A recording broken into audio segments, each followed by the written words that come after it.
Good evening, afternoon or morning to you wherever you are in the world, and welcome to The Show Must Go Online, weekly Shakespeare plays broadcast live by a global cast, and this week, a returning cast. I'm Robert Miles, actor, writer, director and creator of the Shakespeare Deck. Tonight's Richard III will commence in approximately 15 minutes' time. Tonight's show contains some potentially distressing content, including violence. The first half will run for approximately 90 minutes, with a 10-minute interval followed by an hour and 15-minute second half. I'd like to draw your attention to the fact that we are currently 10 patrons away from a milestone 100. So if you enjoy tonight's show, please consider buying a ticket, so to speak, by donating to our opt-in hardship fund for all those who take part. A link to our Patreon can be found in the video description, where you'll also find a complete list of our incredible contributors. Please also like this video and subscribe to the YouTube channel to follow along each week. On social, you can now follow the new official Twitter account at TSMG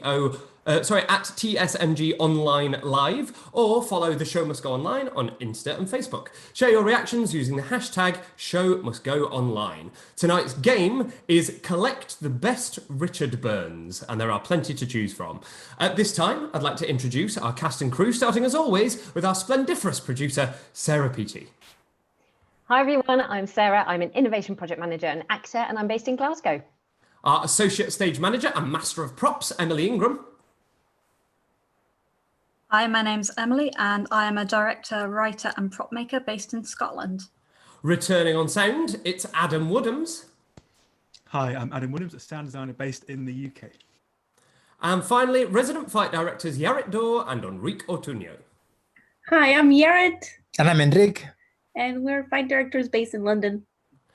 Casting director Sydney Aldridge has put together an incredible cast for tonight's performance, drawn from participants from all of our previous shows. So I'm sure there will be faces here that our regulars will recognise and be pleased to welcome back, and so am I. And here they are. As Richard Gloucester, Ashley Byam. Hello, I'm Ashley Byam, a professional actor based in London. As Buckingham, Lachlan McCall. Hi, I'm Lachlan McCall. I'm an actor based in London. As Queen Elizabeth, Kristin Atherton. Hello, I'm Kristin Atherton, and I'm a professional actress based in Brighton. As Queen Margaret, Wendy Morgan. Hello, I'm Wendy Morgan. I'm based in London. As George Clarence, Yolanda Ovide. Hi, I'm Yolanda, and I'm a professional actress based in London. As Lady Anne, Lucy Arden. Hi, I'm Lucy Arden, and I'm a professional actress based in London.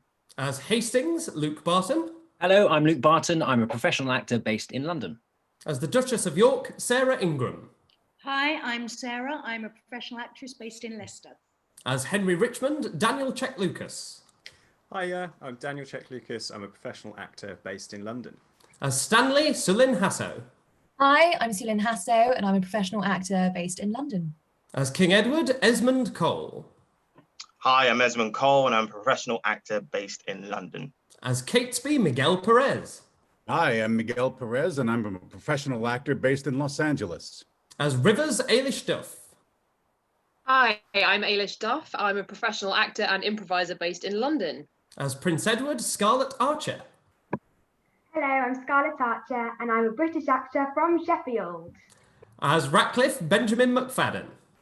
Hi, I'm Benjamin McFadden, and I'm a professional actor based in Los Angeles. As Brackenbury, Bonnie McBird. Hi, I'm an actor and a writer based in London and Los Angeles. As Gray, Will Block. Hi, my name is Will Block. I'm a professional actor based in Los Angeles. As Dorset, Ad Tamimi. Hi, my name is Ad Tamimi, and I'm a professional actor based in London and Reykjavik. As young Richard, Duke of York, Emily Millwood. Hi, I'm Emily Millwood. I'm a professional actor based in London and recently 15 graduate. And our fantastic ensemble today includes Mariam Grace. Hi, I'm Mariam Grace. I'm a professional actor based in London. Meg Hodgson. Hi, I'm Meg Hodgson. I'm an actor and performance artist based in London. Deerin May White. Hi, I'm Deerin May White. I'm a professional actor based in London. Robert Lightfoot. Hi, I'm Robert Lightfoot. I'm a professional actor based in London. Patrick McHugh. Hi, I'm Patrick McHugh. I'm an actor musician based in London. And as the ghost of Prince Edward, Hector Bateman Harden. Hi, my name is Hector. I'm 10 years old and I'm a professional actor and schoolboy based in Surrey. As Edward Plantagenet and Page, Sam Charney. Hi, I'm Sam Charney, and I'm an 8th grade theatre major at Denver School of the Arts. As Margaret Plantagenet, Caris McQueen. Hello, I'm Caris McQueen. I am a professional actor-musician from South Wales. As Mayor of London and Vaughan, Sally McLean. Hi, I'm Sally McLean, and I'm a professional actor based in Melbourne, Australia. As Murderer and Norfolk, Dominic Brewer. Hello, I'm Dominic Brewer. I'm a professional actor based in London. As Ghost of Henry, David Johnson. Hello there, I'm David Johnson. I'm an actor and the co-artistic director of Sun and Moon Theatre based in Exeter. And our incredible swings for this evening. First of all, Jessica Martin. Hi, I'm Jessica Martin. I'm based in Los Angeles. And Mark McMinn. Hi, I'm Mark McMinn. I'm a professional actor living in Glasgow.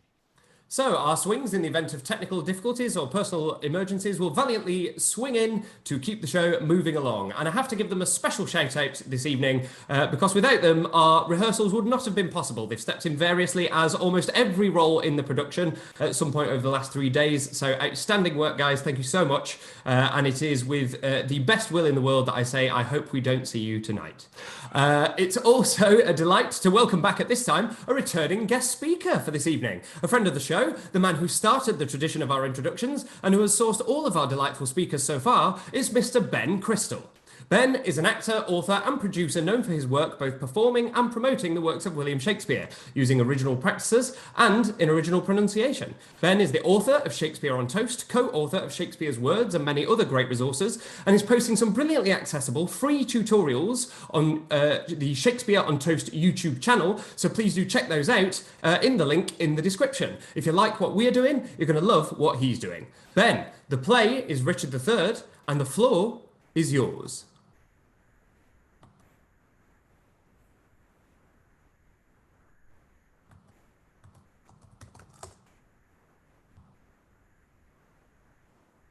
Aha.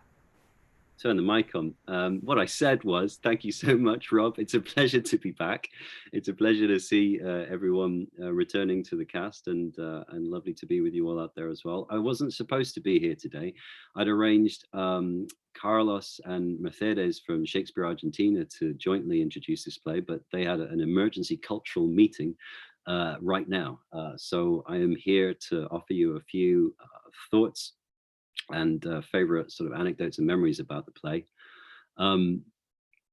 I could say break a leg to the actors. It's a phrase you probably have heard that actors and theatre goers and theatre makers like to use instead of good luck when they're wishing someone well for a show. And there is a story that break a leg came about when the famous 18th century actor David Garrick, who made his name playing Richard III, broke his leg and didn't realize when he was playing this part.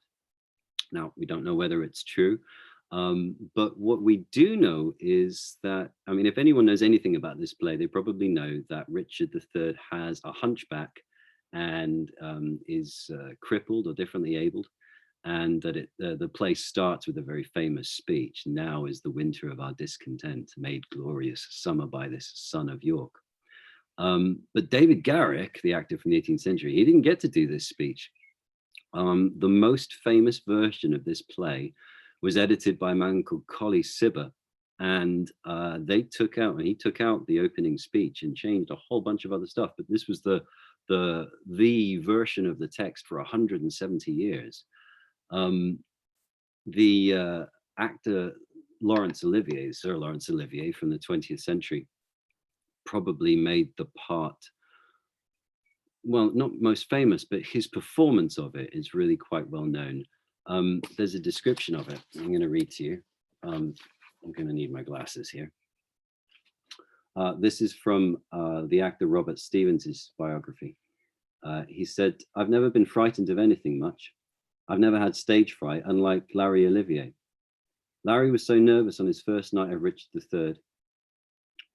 He asked friends to come and hold his hand in the dressing room. He felt he had the makeup ready, but not the performance.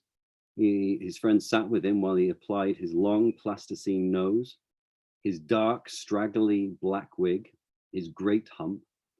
He then shortened one leg. He backed onto the audience for his first soliloquy, then turned around, and the house fell about. They screamed with laughter at the sight of this absurd grotesque. And that gave him the spur to play it for comedy. Until that moment, when they laughed, he didn't know how he'd play it. Robert Stevens goes on to say, I've never done that. That has been so unsure of myself that I did not know how to play a part before I went on stage. Different tradition from some modern traditions of doing Shakespeare. When we do Shakespeare, we have no idea what we're going to do. There was a great pastiche of Laurence Olivier's Richard III in a film by Kenneth Branagh called In a Bleak Midwinter, which was about a small production, a community production of Richard III, and that was going to happen. And lots of people came in to audition, and they filmed the sort of, one of the scenes was the audition sequence. Lots of actors turning up doing To Be or Not to Be, and lots of actors turning up doing Now is the Winter of Our Discontent. And the actor comes in and he says, right, I'm going to do Richard III's opening speech. Okay, go on. He goes, okay. Now is the winter of our discontent, and properly doing an Olivier impression. And the director goes, okay, well, yeah, that's interesting. You just, lose the hump, lose the voice, just do it as you, let's hear your Richard. And the actor goes, yes, okay. Now is the winter, and does it exactly the same. Anthony Sher, who played Richard III quite famously for the RSC in the 80s, was haunted by Olivier's performance. You can look it up online later and hear clips of him do it. But Anthony Sher's Richard was fantastic because he decided to emphasize the disability, and he got crutches and would tear around the Royal Shakespeare Theatre, a huge theatrical space. He got so good at them and so strong on those crutches that Richard, described in the play as a bottled spider, became really fast and dangerous. You want to see another lovely, deft physicality. The opening speech that Ian McKellen did in the film, where he's talking to the camera during the opening speech, and then in a very deft movement brings out a lighter and lights his cigarette. But for a differently abled man that seems perhaps slightly weak, he showed Richard's underlying skill and malevolence, I suppose, in a lovely little bit of hand stagecraft that McKellen did. I remember Catherine Hunter, the Complicité actor, playing Richard III at the Globe in a most wonderfully sort of physical way. There have been lots of actors exploring this hunch, this bottled spider physicality of Richard's. The National Theatre of China at the Globe a few years ago brought their production over for the Globe to Globe. The Globe had productions from all over the world performing Shakespeare. The National Theatre of China's Richard was beautiful and charming and stood straight and had no disability until he came into monologue, until he came into soliloquy, until he talked to the audience. And then the crippled nature of his physicality came on, as if perhaps that disability or that disfiguration is in his mind as much as it is in his body. Recently, there have been some differently abled actors play the part. Matt Fraser, who as Folk Amelia played Richard for Northern Broadsides. And just this last January, Daniel Monks played a version of Richard in Teenage Dick, a high school production, relocating the play to someone trying to reach for class presidency rather than the crown. Daniel has hemiplegia, and it's been astonishing watching how this part actually is transcending culture. It seems the part is almost more famous than the play. Now, for those of you that don't know the play, there's not a lot to know really. Richard, the character that you saw at the end of Henry VI Part 3, basically slaughters and claws his way to power. A dear friend, actor and director David Baines, the artistic director of the New York Shakespeare Company, was supposed to be playing him this month, and of course it didn't happen. He played it once before in London. He has a beautiful crest of Richard tattooed on his arm, and he describes this play as the birth of a monster, really. And that's what you see. That's what you'll see, is a monster tearing his way and manipulating his way to the crown, and then doing terrible, terrible things to keep the crown. The only plot points, well, the only bits that you might not, well, let me put it a different way. The only bits that I struggle with sometimes are remembering who Anne's husband is. There's a beautiful scene, about 2 scenes into the play, where Richard woos a woman called Lady Anne over the coffin of her husband.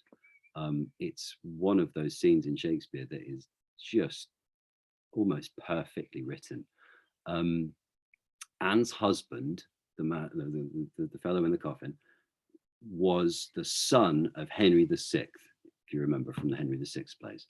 And Richard killed both Henry VI and his son. So Richard is going to woo, or try to woo, the widow of one of his victims.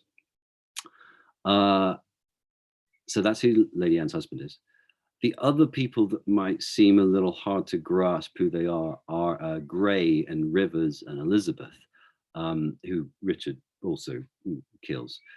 They are the married, so Richard's brother became king, Edward IV, his older brother, of course, and his married family, basically, who live after Richard has sort of forced Edward into a guilt-ridden death.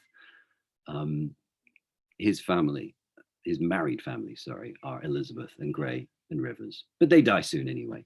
And then it's just a question of watching Richard, supported by Buckingham, gain power, and then watch Buckingham's conscience delve in as Richard plunges his hands deeper and deeper into the muck and the mire. If you enjoyed watching Margaret rise to power over the course of the Henry VI's, you get to see her again. This is the 4th play that we see Queen Margaret in, and she tears a strip out of Richard. The last thing to say, I suppose, is a little word about the man himself. There's such a thing as the Richard III Society. This is a society that's been around since the 1920s, whose main aim is to try to prove to the world that the king, who was Richard III, was not a bad man.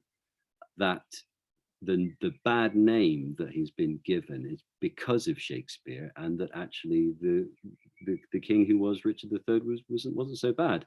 Now, that may well be true, but of course, the Richard that Shakespeare writes is a much more interesting,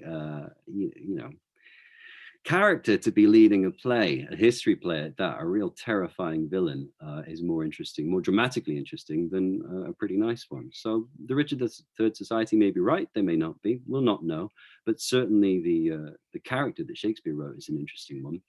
They, of course, found the body or the bones of Richard III in a car park in Leicester, I think it was, a couple of years ago.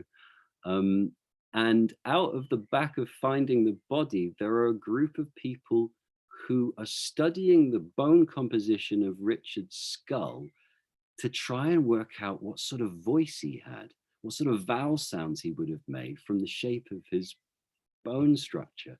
The fascination around this character is endless. Now, of course, we may not find out what 13th, 14th century Richard III sounded like, but we do know what Shakespeare's Richard III would have sounded like, a little like this.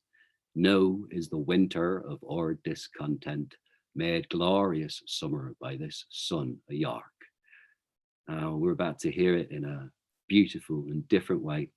So join me in saying break a leg to the cast, and sit back and relax and enjoy watching the birth of a monster.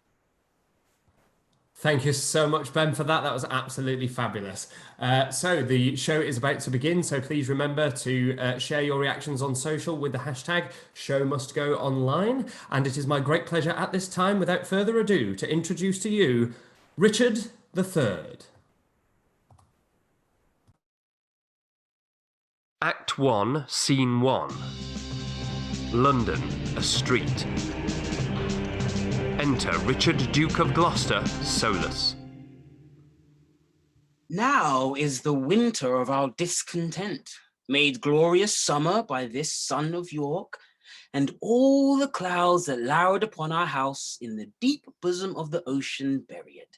Now are our brows bound with victorious wreaths, our bruised arms hung up for monuments, our stern alarums changed to merry meetings, our dreadful marches to delightful measures.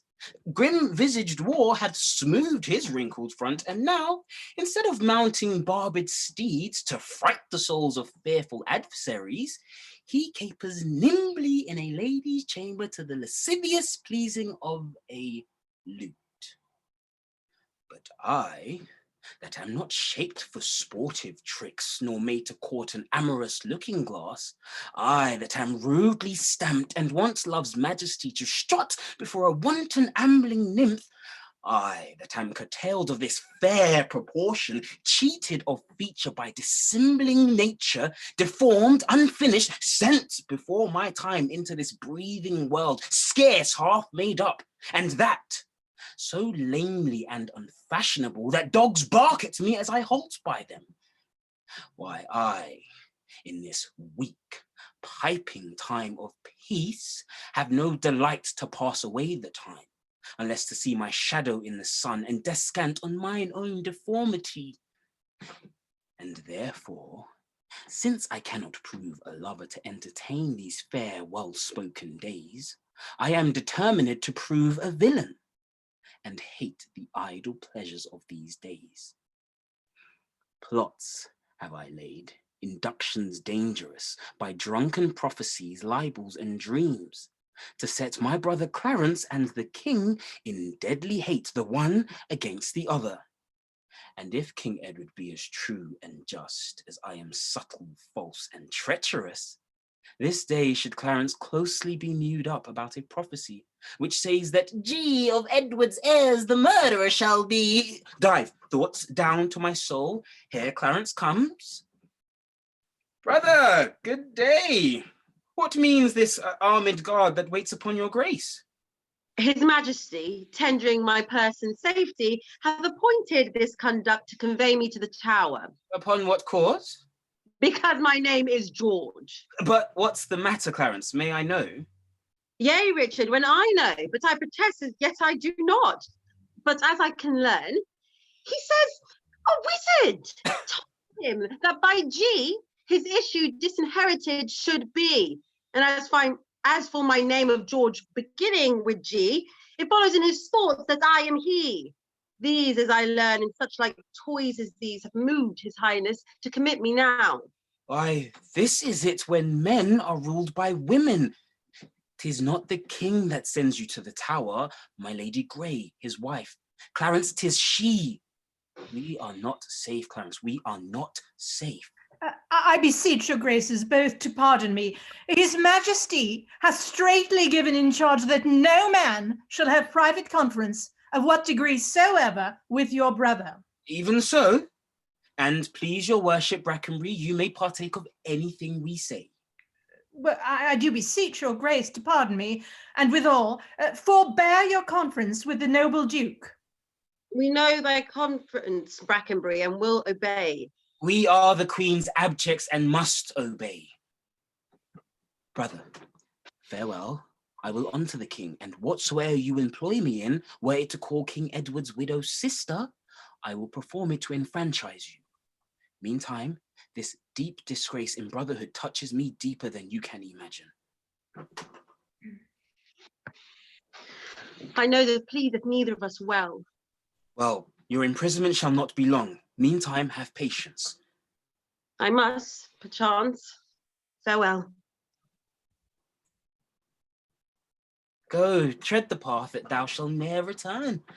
Simple, plain Clarence, I do love thee so that I will shortly send my soul to heaven, if heaven will take the present at our hands. But who comes here? The new delivered Hastings. Good time of day unto my gracious lord. As much unto my good Lord Chamberlain. Well, are you welcome to the open air? How hath your lordship brooked imprisonment? With patience, noble lord, as prisoners must. But I shall live, my lord, to give them thanks that were the cause of my imprisonment. No doubt, and so shall Clarence too. For they that were your enemies are his, and have prevailed as much on him as you. More pity that the eagle should be mewed, whilst kites and buzzards prey at liberty. What news abroad? No news so bad abroad as this at home. The king is sickly, weak, and melancholy, and his physicians fear him mightily. Now by St. John, that news is bad indeed. Where is he? In his bed? He is. Go you before, and I will follow you. He cannot live, I hope, and must not die till George be packed with post-horse up to heaven. I'll in to urge his hatred more to Clarence with lies well steeled with weighty arguments. And if I fail not in my deep intent, Clarence have not another day to live. Which done, God take King Edward to his mercy, and leave the world for me to bustle in. For then I'll marry Warwick's youngest daughter. What though? I killed her husband and her father. But yet I run before my horse to market. Clarence still breathes, Edward still lives and reigns. When they are gone, then must I count my gains. Exit. Act 1, Scene 2, London, another street. Enter the corpse of Henry VI, with halberds to guard it, Lady Anne being the mourner, attended by Tressel and Berkeley.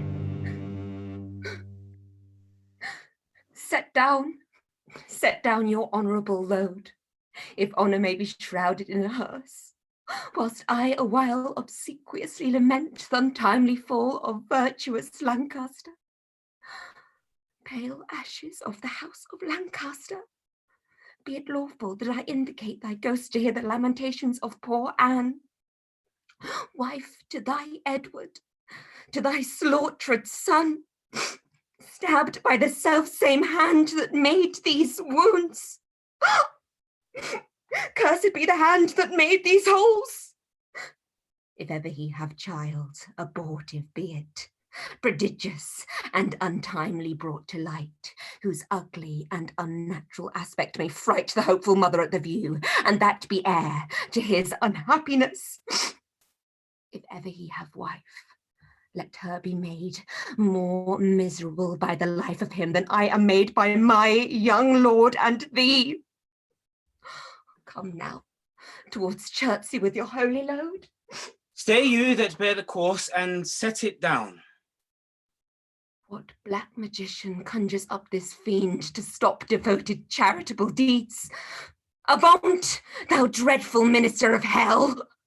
Thou hadst but power over his mortal body, his soul thou canst not have. Therefore be gone. Sweet saints, for charity be not so cursed. Foul devil, for God's sake hence, and trouble us not, for thou hast made the happy earth thy hell, filled it with cursing cries and deep exclaims.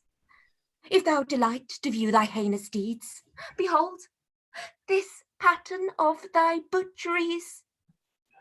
Oh God, which this blood meets, revenge his death.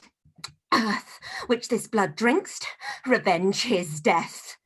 Either lightning with heaven strike and eat him quick, as thou dost swallow up this good king's blood, which his hell-governed arm hath butchered. Lady, you know no rules of charity, which renders good for bad, blessings for curses. Villain, thou knowest nor law of God nor man, no beast so fierce but knows some touch of pity. But I know none, and therefore am no beast. Oh, wonderful, when devils tell the truth. More wonderful when angels are so angry.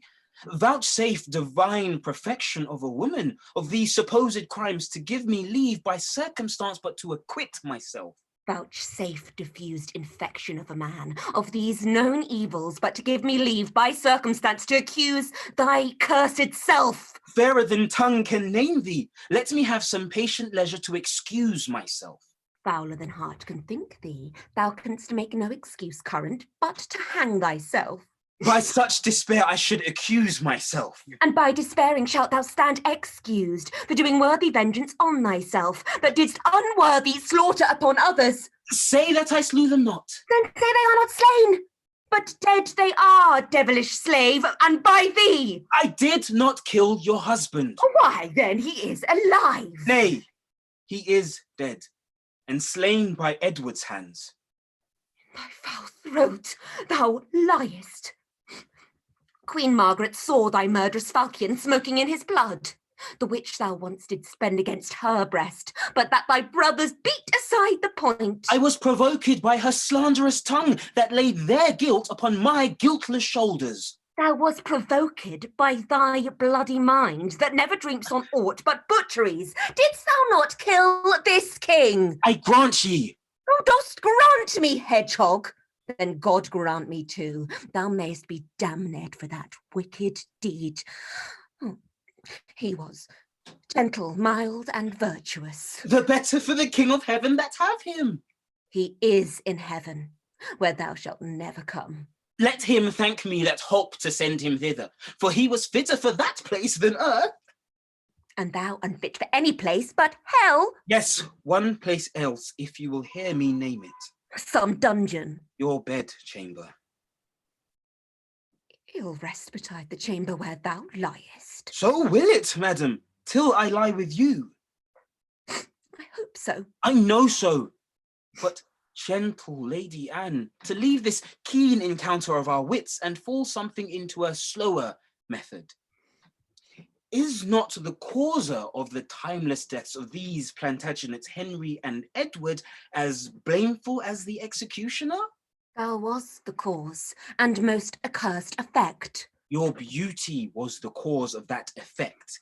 Your beauty that did haunt me in my sleep to undertake the death of all the world, so I might live 1 hour in your sweet bosom.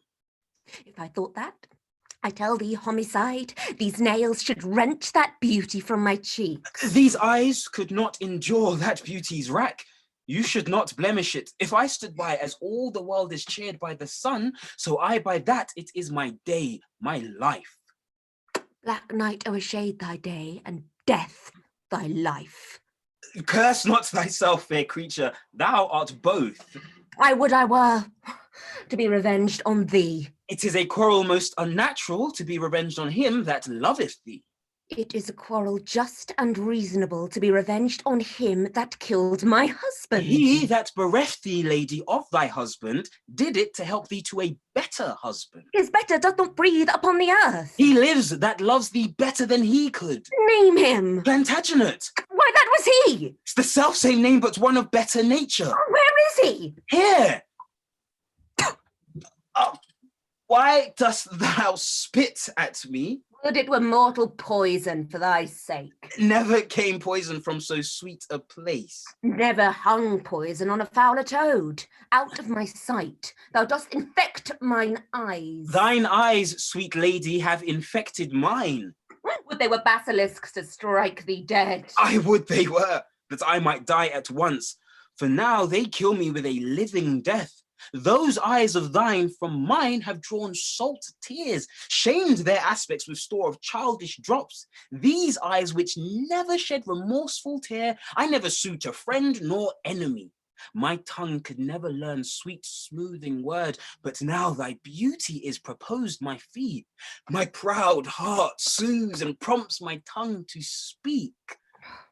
Teach not thy lips such scorn, for it was made for kissing, lady, not for such contempt. If thy revengeful heart cannot forgive, lo, here I lend thee this sharp-pointed sword, which if thou please to hide in this true breast, let the soul forth that adoreth thee, I lay it nakedly to deadly stroke, and humbly beg the death upon my knee.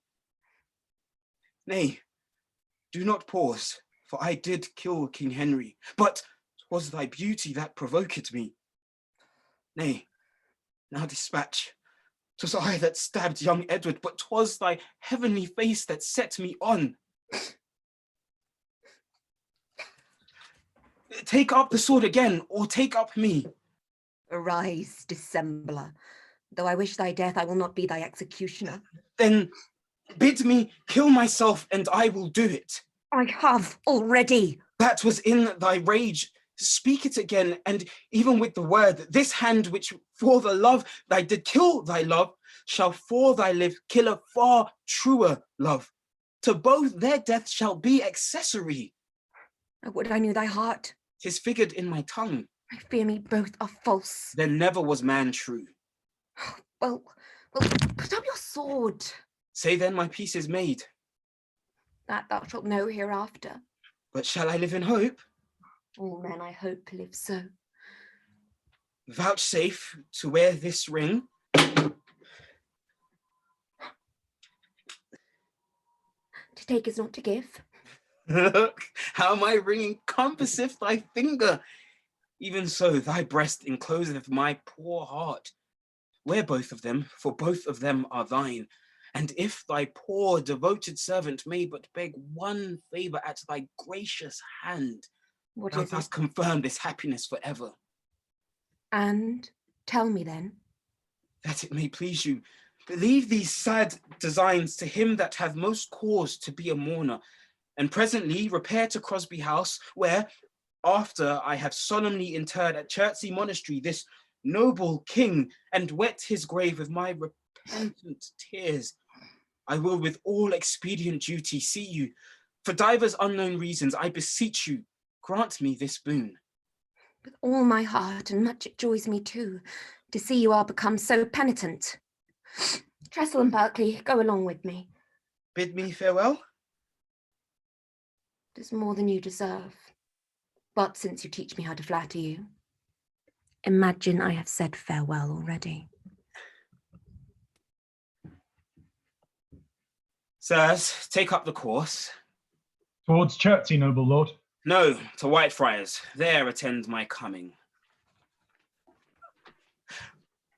Was ever woman in this humour wooed? Was ever woman in this humour won? I'll have her, but I will not keep her long. What? I that killed her husband and his father? To take her in her heart's extremest hate, with curses in her mouth, tears in her eyes, the bleeding witness of my hatred by, having God, her conscience, and these bars against me, and I no friends to back my suit at all, but the plain devil and dissembling looks, and yet to win her, all the world to nothing. And will she yet abase her eyes on me, that cropped the golden prime of this sweet prince, and made her widow to a woeful bed? On me, that halts and am misshapen thus? My dukedom to a beggarly denier? I do mistake my person all this while. Shine out, fair sun, till I have bought a glass, that I may see my shadow as I pass. Exit. Act 1, Scene 3. London, the Palace. Enter the Queen Mother Elizabeth, Lord Rivers, Marquis of Dorset, and Lord Grey. Have patience, madam. There's no doubt His Majesty will soon recover his accustomed health. The heavens have blessed you with a goodly son to be your comforter when he is gone. Oh! He is young, and his minority is put unto the trust of Richard Gloucester, a man that loves not me, nor none of you. Is it concluded he shall be protector? It is determined, not concluded yet. But so it must be if the king miscarry. Good time of day unto your royal grace. Saw you the king today, my lord of Derby? But now the Duke of Buckingham and I are come from visiting his majesty. What likelihood of his amendment, lords? Madam, good hope, his grace speaks cheerfully. God grant him health. Did you confer with him? Aye, madam. He desires to make atonement between the Duke of Gloucester and your brothers, and between them and my Lord Chamberlain, and sent to warn them to his royal presence. Would all were well, but that will never be. I fear our happiness is at the height. They do me wrong, and I will not endure it. Who is it that complains unto the king that I, forsooth, am stern and love them not? By holy Paul, they love his grace, but likely that fill his ears with such dissentious rumours. Because I cannot flatter and look fair, smile in men's faces, smooth, deceive, and cog, duck with French nods and apish courtesy, I must be held a rancorous enemy. Cannot a plain man live and think no harm? But thus his simple truth must be abused with silken, sly, insinuating jacks? To who in all your presence speaks your grace? To thee, that has nor honesty nor grace. When have I injured thee? When done thee wrong? Or thee, or any of your faction? A plague upon you all. His royal grace, whom God preserve better than you would wish, cannot be quite scarce a breathing while, but you must trouble him with lewd complaints. Brother of Gloucester, you mistake the matter. The king, on his own royal disposition, and not provoked by any suitor else, aiming belike at your interior hatred, that in your outward action shows itself against my children, brothers, and myself, makes him to send, that he may learn the ground. I cannot tell, the world is grown so bad, that wrens make prey where eagles dare not perch. Since every jack became a gentleman, there's many a gentle person made a jack. Come, come. Brother Gloucester, we know your meaning. You envy my advancement and my friends. God grant we never may have need of you. Meantime, God grants that I have need of you. Our brother is imprisoned by your means, myself disgraced, and the nobility held in contempt, while great promotions are daily given to ennoble those that scarce some 2 days since were worth a noble. I never did incense his majesty against the Duke of Clarence, but have been an earnest advocate to plead for him. My lord, you do me shameful injury, falsely to draw me in these vile suspects. You may deny that you were not the mean of my Lord Hastings' late imprisonment. She may, my lord, for... She may, Lord Rivers! Why? Who knows not so? She may do more, sir, than denying that.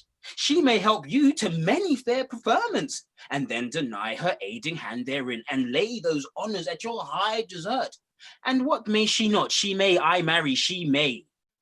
What marry may she? What marry may she? Marry with a king, a bachelor, and a handsome stripling too. My lord of Gloucester, I have too long borne your blunt upbraidings and your bitter scoffs, but by heaven, I will acquaint his majesty of those gross taunts that oft I have endured. Small joy have I in being England's queen.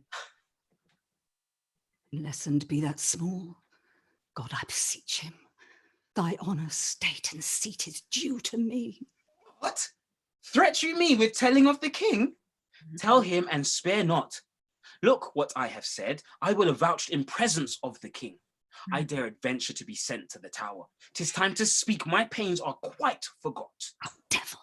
I do remember them too well. Thou killedst my husband Henry in the tower, and Edward, my poor son, at Tewkesbury. Ere you were queen, I, or your husband king, I was a pack horse in his great affairs, a weeder out of his proud adversaries, a liberal rewarder of his friends. To royalize his blood, I spent mine own. Aye, and much better blood than his or thine. In all which time you and your husband Grey were factious for the house of Lancaster, and Rivers, so were you. Was not your husband in Margaret's battle at St. Albans slain? Let me put in your minds, if you forget, what you have been ere this and what you are, with all what I have been and what I am. Murderous villain, and still thou art. Poor Clarence did forsake his father Warwick to fight on Edward's party for the crown, and for his meed, poor lad is mewed up. Hie thee to hell for shame and leave this world. Thou cacko demon, there thy kingdom is. My lord of Gloucester, in those busy days which here you urge to prove us enemies, we followed then our lord, our sovereign king. So should we follow you, if you should be our king. If I should be, I had rather be a peddler. Far be it from my heart the thought thereof. As little joy, my lord, as you suppose you would enjoy were you this country's king, as little joy you may suppose in me that I enjoy being the queen thereof. Joy and joy is the queen thereof, for I am she and altogether joyless. Hear me, you wrangling pirates, that fall out in sharing that which you have pilled from me. Which of you trembles not that looks on me? If not that I am queen, you bow like subjects, yet that, by you disposed, you quake like rebels. Ah, gentle villain, do not turn away. Foul, wrinkled witch, what makest thou in my sight? A repetition of what thou hast marred, that will I make before I let thee go. Wert thou not banished on pain of death? I was, but I do find more pain in banishment than death can yield me here in my abode. A husband and son thou owest me, and thou a kingdom, all of you allegiance. This sorrow that I have by right is yours, and all the pleasures you usurp are mine. The curse my noble father laid on thee when thou didst crown his warlike brows with paper, and with thy scorns drew rivers from his eyes, and then, to dry them, gave the Duke a clout steeped in the faultless blood of pretty Rutland. His curse then, from bitterness of soul, denounced against thee are fallen upon thee, and God, not we, hath played thy bloody deed. So just is God to right the innocent. Oh, 'twas the foulest deed to slay that babe, and the most merciless that e'er was heard of. Tyrants themselves wept when it was reported. No man but prophesied revenge for it. Northumberland, then present, wept to see it. What? Were you snarling all before I came, ready to catch each other by the throat and turn you all your hatred now on me? Did York's dread curse prevail so much with heaven that Henry's death, my lovely Edward's death, their kingdom's loss, my woeful banishment should all but answer for that peevish brat? Can curses pierce the clouds and enter heaven? Why then, give way, dull clouds, to my quick curses, though not by war, by surfeit, die your king, as ours by murder to make him a king. Edward, our son that was Prince of Wales, die in his youth by like untimely violence. Thyself, a queen, for me that was a queen, outlive thy glory like my wretched self. Long mayest thou live to wail thy children's death, and see another as I see thee now, decked in thy rights as thou art stalled in mine. Long die thy happy days before thy death, and after many lengthened hours of grief, die neither mother, wife, nor England's queen. Rivers and Dorset, you were standers by, and so wast thou, Lord Hastings, when my son was stabbed with bloody daggers. God, I pray him that none of you may live his natural age, but by some unlooked accident cut off. Have done thy charms, thou hateful withered hag. Leave out thee. Stay, dog, for thou shalt hear me. If heaven have any grievous plague in store, exceeding those that I can wish on thee, oh, let them keep it till thy sins be ripe, and then hurl down their indignation on thee, the troubler of the poor world's peace. The worm of conscience still begnaw thy soul. Thy friends suspect for traitors while thou liv'st, and take deep traitors for thy dearest friends.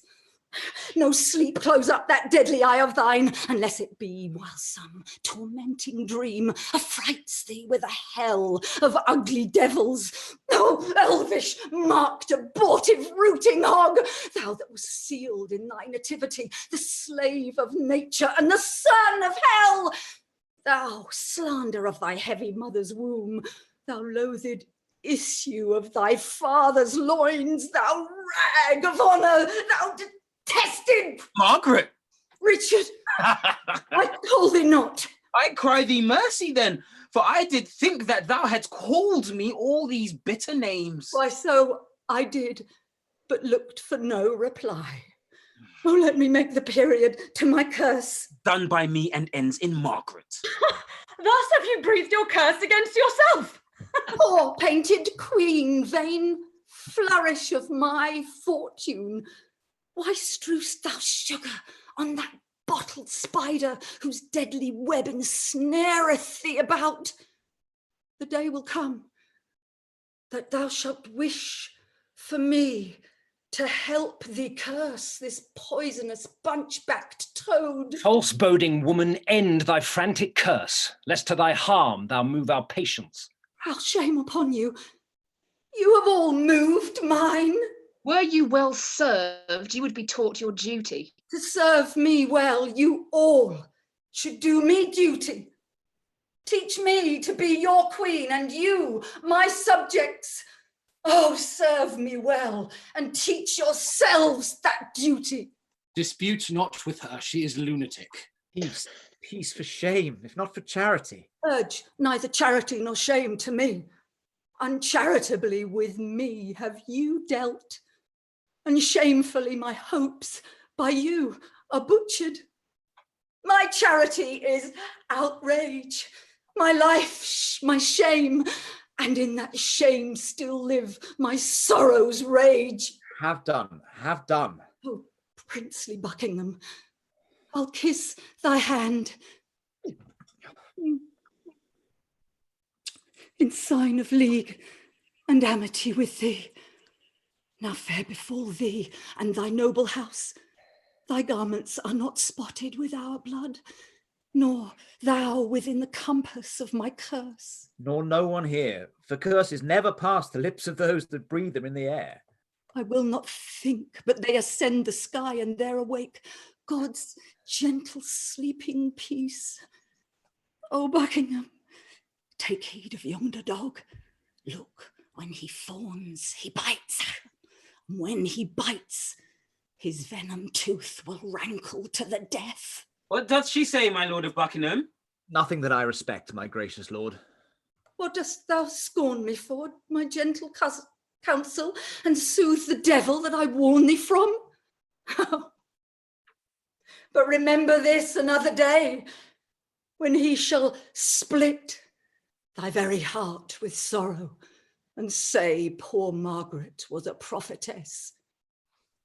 Live each of you the subjects to his hate, and he to yours, and all of you to God's.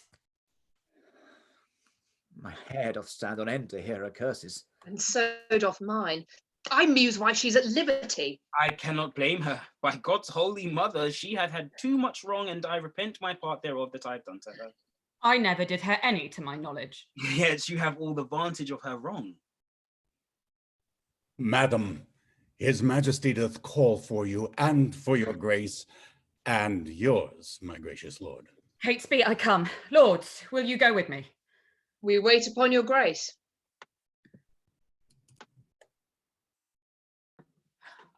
I do the wrong, and first begin to rule. The secret mischiefs that I set abroach, I lay unto the grievous charge of others. Clarence, who I indeed have cast in darkness, I do beweep to many simple gulls, namely to Derby, Hastings, Buckingham, and tell them 'tis the queen and her allies that stir the king against the duke my brother. Now they believe it, and withal wet me, to be revenged on Rivers, Dorset, Grey. But then I sigh, and with a piece of scripture tell them that God bids us do good for evil. And thus do I clave my naked villainy, with odd old ends stolen forth of holy writ, and seem a saint when most I play the devil. Oh, but soft, here come my executioners. How now, my hardy, stout, resolved mates? Are you now going to dispatch this thing? We are, my lord, and come to have the warrant that we may be admitted where he is. Well thought upon, I have it here about me. When you have done, repair to Crosby Place. But, sirs, be sudden in the execution, withal obdurate. Do not hear him plead. Tut, tut, my lord. We will not stand to prate. Talkers are no good doers, be assured. We go to use our hands and not our tongues. Your eyes drop millstones where fools' eyes fall tears. I like you, lads. About your business, straight. Go, dispatch. We will, my noble lord.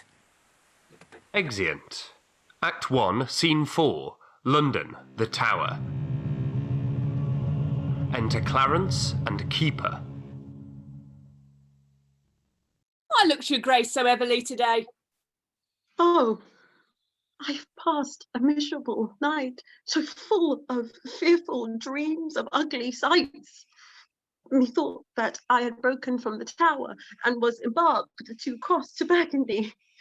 And in my company, my brother Gloucester, who from my cabin tempted me to walk upon the hatches.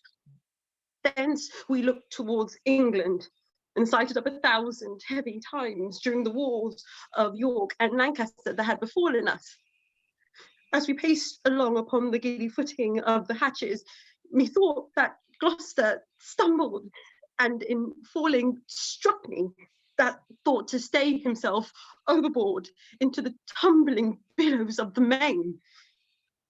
Oh Lord, methought, what pain it was to drown, what dreadful noise of waters in my ears, what sight of ugly death within my eyes.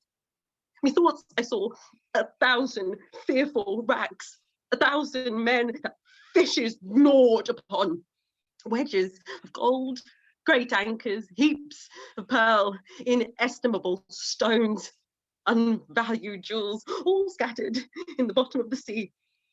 Some lay in dead men's skulls, and in the holes where eyes did once inhabit, there were crept as 'twere scorn of eyes reflecting gems, that wooed the slimy bottom of the deep, and mocked the very bones that lay scattered by. Had you such leisure in the time of death to gaze upon these secrets of the deep? You thought I had, and often did I strive to yield the ghost. But still, the envious flood stopped in my soul and would not let it fall. Oh, then began the tempest to my soul. I passed, methought, the melancholy flood, with that sour ferryman which poets write of, unto the kingdom of perpetual night. With that, methought a legion of foul fiends environed me, and howled in mine ears such hideous cries, that with the very noise I, trembling, wait.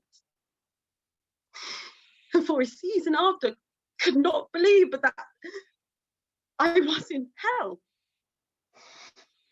Such terrible impression made my dream. No marvel, Lord, though it affrighted you. I am afraid, methinks, to hear you tell it. Keeper, I prithee sit by me a while. My soul is heavy, and I would fain sleep. I will, my lord. God give you grace, good rest. Sorrow breaks seasons and reposing hours, makes the night morning and the noontide night.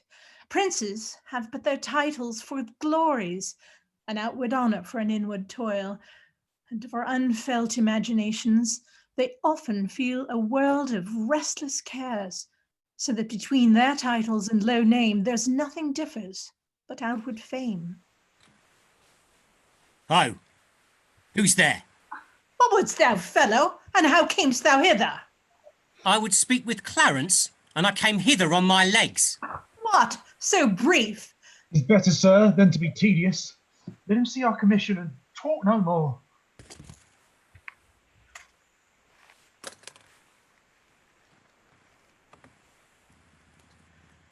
I'm in this commanded to deliver the noble Duke of Clarence to your hands. There lies the Duke asleep, and there are the keys. I'll to the king and signify to him that thus I have resigned to you my charge. You may, sir. 'Tis a point of wisdom. Fare you well. What? Shall I stab him while he sleeps? Shh! What? Art thou afraid? Not to kill him, having a warrant. but to be damned for killing him from which no warrant can defend me. I thought thou hadst been resolute. So I am, to let him live. I'll back to the Duke of Gloucester and tell him so. Nay, I prithee, stay a little. I hope this passionate humour of mine will change. It was wont to hold me, but till one counts 20.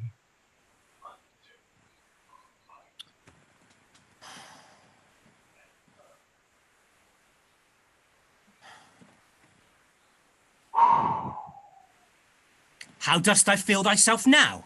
Faith, some certain dregs of conscience are yet within me. Remember our reward when the deed is done. Zoons, he dies.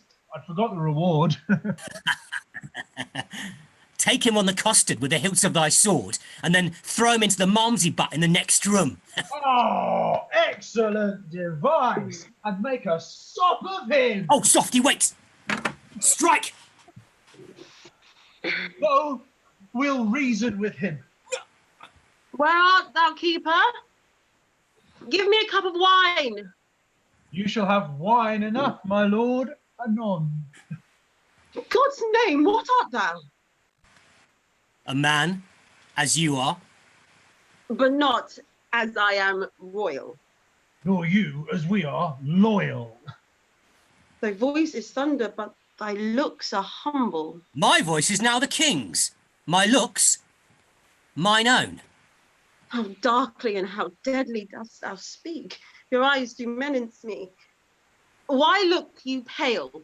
Who sent you hither? Wherefore do you come? To murder me. Aye. You scarcely have the hearts to tell me so.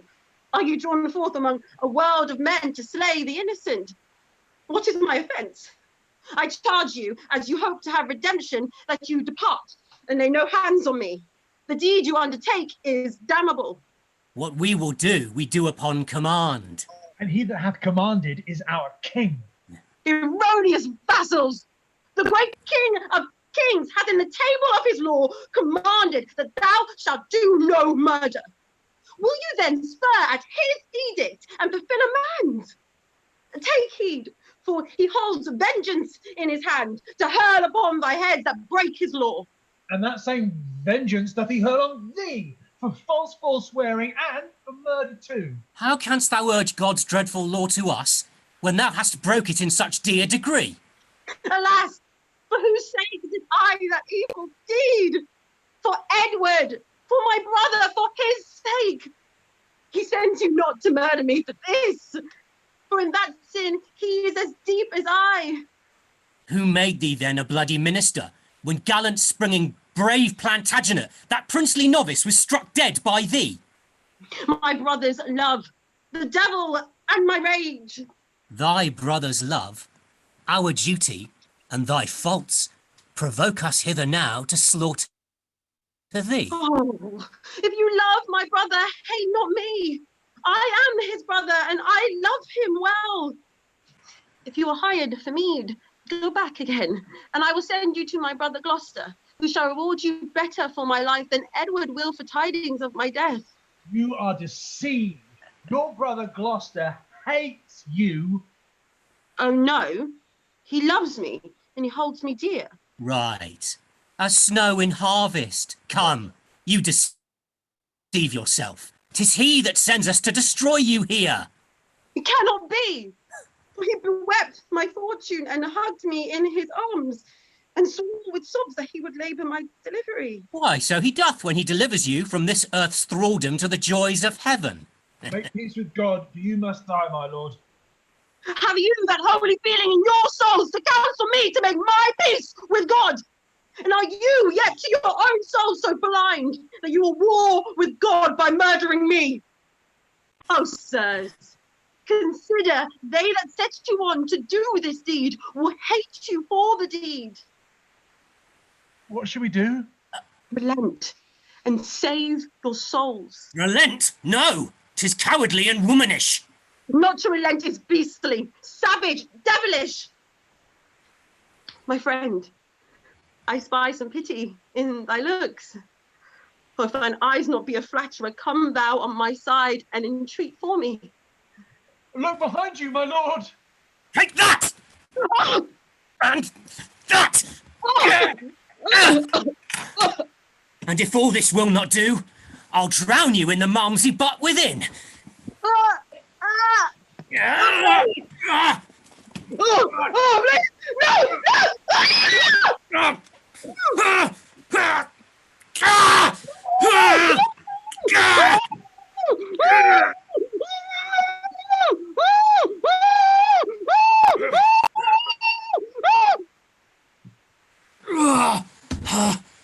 Bloody deed and desperately dispatched. How fain, like Pilate, would I wash my hands of this most grievous murder. How now? What meanst thou that thou helpst me not? By heavens, the Duke shall know how slack thou art. I would he knew that I had saved his brother. Take thou the fee, and tell him what I say, for I repent me that the Duke is slain. So do not I. Go, coward as thou art! Well, I'll go hide the body in some hole, till that the Duke give order for his burial. And when I have my mead, I will away, for this will out, and then I must not stay. Exit. Act 2, Scene 1. London, the Palace. Enter the King Edward, sick, the Queen Elizabeth, Lord Marquess Dorset, Rivers, Hastings, Catesby, Buckingham, Grey, and others. Why, so now I have done a good day's work. You peers continue this united league. I every day expect an embassage from my Redeemer to redeem me hence, and more in peace my soul shall part to heaven, since I have made my friends at peace on earth. Hastings, Rivers, take each other's hand, dissemble not your hatred, swear your love. By heaven, my soul is purged from grudging hate, and with my hand, I seal my heart's true love. So thrive I, as I truly swear the like. Take heed you dally not before your king, lest he, that is supreme king of kings, confound your hidden falsehood and award either of you to be the other's end. So prosper I, as I swear perfect love. And I, as I love Hastings with my heart. Madam, you yourself are not exempt from this, nor you, son Dorset, Buckingham, nor you. You have been fictitious one against the other. Wife, love Lord Hastings. Let him kiss your hand, and what you do, do it unfeigningly. There, Hastings.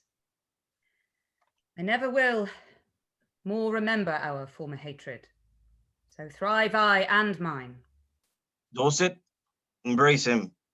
Hastings, love Lord Marquis. This interchange of love, I here protest, upon my part, shall be inviolable. And so swear I.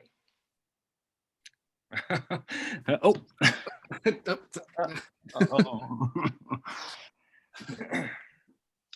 Now, princely Buckingham, seal this league with thy embracements to my wife's allies, and make me happy in your unity.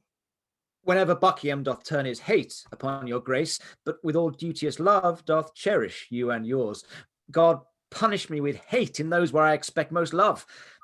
When I have most need to employ a friend, and most assured that he is a friend, deep, hollow, treacherous, and full of guile be he unto me. This do I beg of God when I am cold in love to you or yours.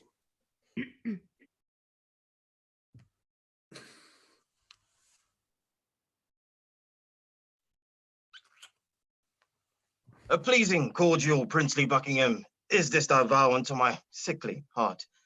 There wanteth now our brother Gloucester here to make this blessed period of peace.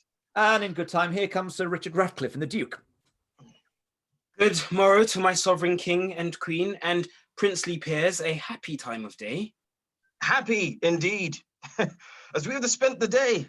Gloucester, we have done deeds of charity, made peace, of enmity, fair love, of hate, between these swelling, wrong, incensed peers. A blessed labour, my most sovereign lord. Among this princely heap, if any here by false intelligence or wrong surmise hold me a foe, if I unwittingly or in my rage have aught committed that is hardly borne by any in this presence, I desire to reconcile me to this his friendly peace. 'Tis death to me to be at enmity. I hate it and desire all good men's love. First, madam, I entreat true peace of you, which I will purchase with my duteous service. Of you, my noble cousin Buckingham, if ever any grudge were lodged between us, of you and you, Lord Rivers, and of Dorset, that all without desert have frowned on me. Dukes, earls, lords, gentlemen, indeed of all, I do not know that Englishman alive with whom my soul is any jot at odds more than the infant that is born tonight. I thank my God for my humility. A holy day shall this be kept hereafter. I would to God all strifes were well compounded. My sovereign lord, I do beseech your highness to take our brother Clarence to your grace. Why, madam, have I offered this love for this, to be so flouted in his royal presence? Who knows not that the gentle duke is dead? Do his injury to scorn his corpse. Who knows not he is dead? Who knows he is? Seeing heaven, what a world is this? Look I so pale, Lord Dorset, as the rest? Aye, my good lord, and no man in the presence but his red colour hath forsook his cheeks. Is Clarence dead? The order was reversed. But he, poor man, by your first order died, and that a winged Mercury did bear, some tardy cripple bear the countermand that came too lag to see him buried. A boon, my sovereign, for my service done. I prithee peace, my soul is full of sorrow. I will not rise unless your highness hear me. Then say it at once what it is thou requests. The forfeit, sovereign, of my servant's life, who slew today a riotous gentleman, lately attendant on the Duke of Norfolk. Have I a tongue to doom my brother's death? And shall that tongue give pardon to a slave? My brother killed no man, his fault was thought, and yet his punishment was bitter death. Oh. Who sued me for him? Who, in my wrath, kneeled at my feet and bid me advise it? Who spoke of brotherhood? Who spoke of love? Who told me how the poor soul did forsake the mighty work and did fight for me? Who told me? In the field in Tewkesbury, when Oxford had me down, he rescued me and said, "Dear brother, live and be king." Who told me when we both lay in the field, frozen almost to death, how he did lap me, even in his own garments, and did give himself all thin and naked to the numb, cold night? All this for my remembrance plucked, brutously, simply plucked, and not a man of you had so much grace to put it in my mind. But when your caterers or waiting vassals have done a drunken slaughter and defecated the precious image of our dear Redeemer, you straight are on your knees for pardon, pardon, and I unjustly too must grant it you. But for my brother no man would speak. I fear thy justice will take hold on me and you and mine and yours for this. Come, Hastings, help me to my closet. Oh, poor Clarence. This is the fruits of rashness. Marked you not how the guilty kindred of the queen looked pale when they did hear of Clarence's death? Oh, they did urge it still unto the king. God will revenge it. Come, lords, will you go to comfort Edward with our company? We wait upon your grace. Exeunt. Act 2, Scene 2. London, the Palace. Enter the old Duchess of York with the two children of Clarence, Edward and Margaret Plantagenet.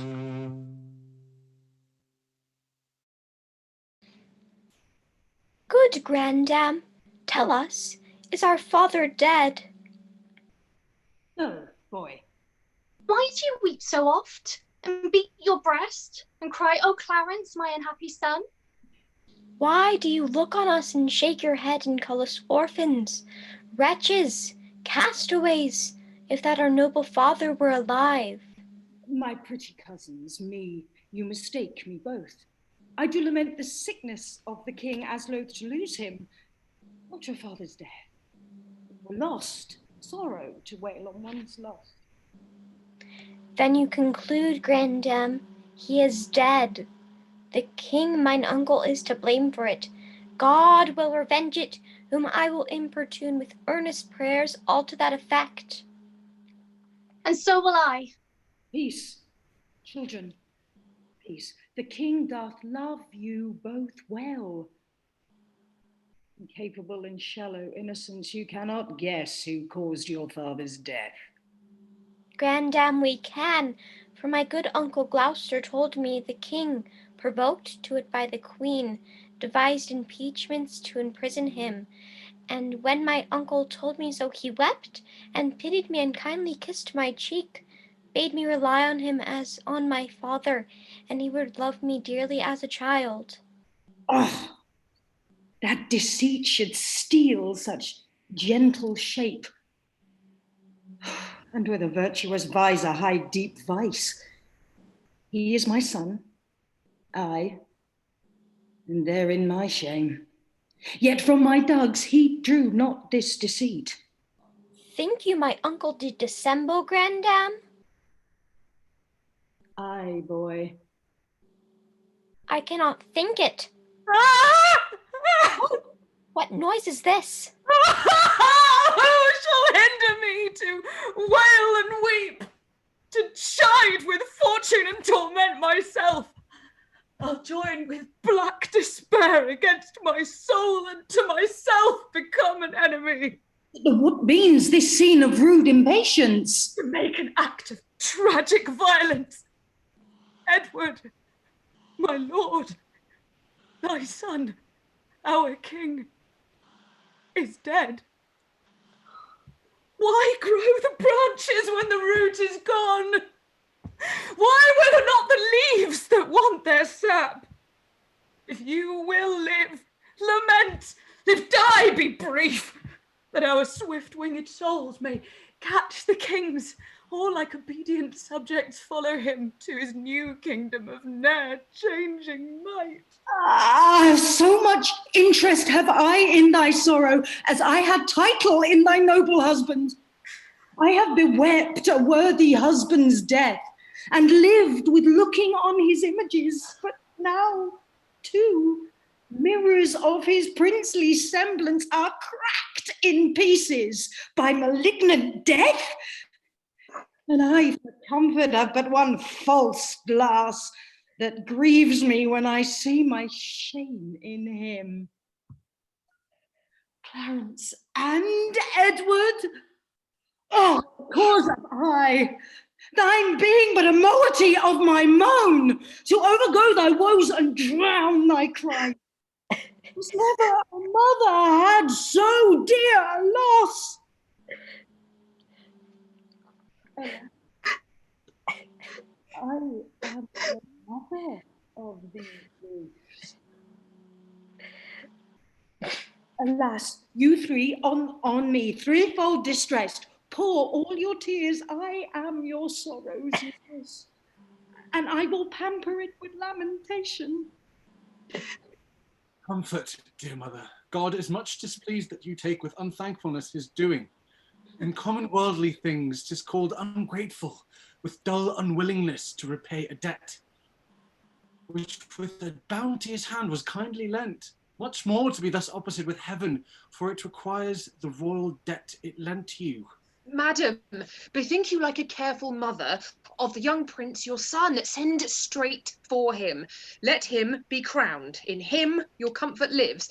Drown desperate sorrow in dead Edward's grave, and plant your joys in living Edward's throne. Sister, have comfort. All of us have cause to wail the dimming of our shining star, but none can help our harms by wailing them. Madam, my mother, I do cry you mercy. I did not see your grace. Humbly on my knee, I crave your blessing. God bless you, and put meekness in thy breast, love, charity, obedience, and true duty. Amen.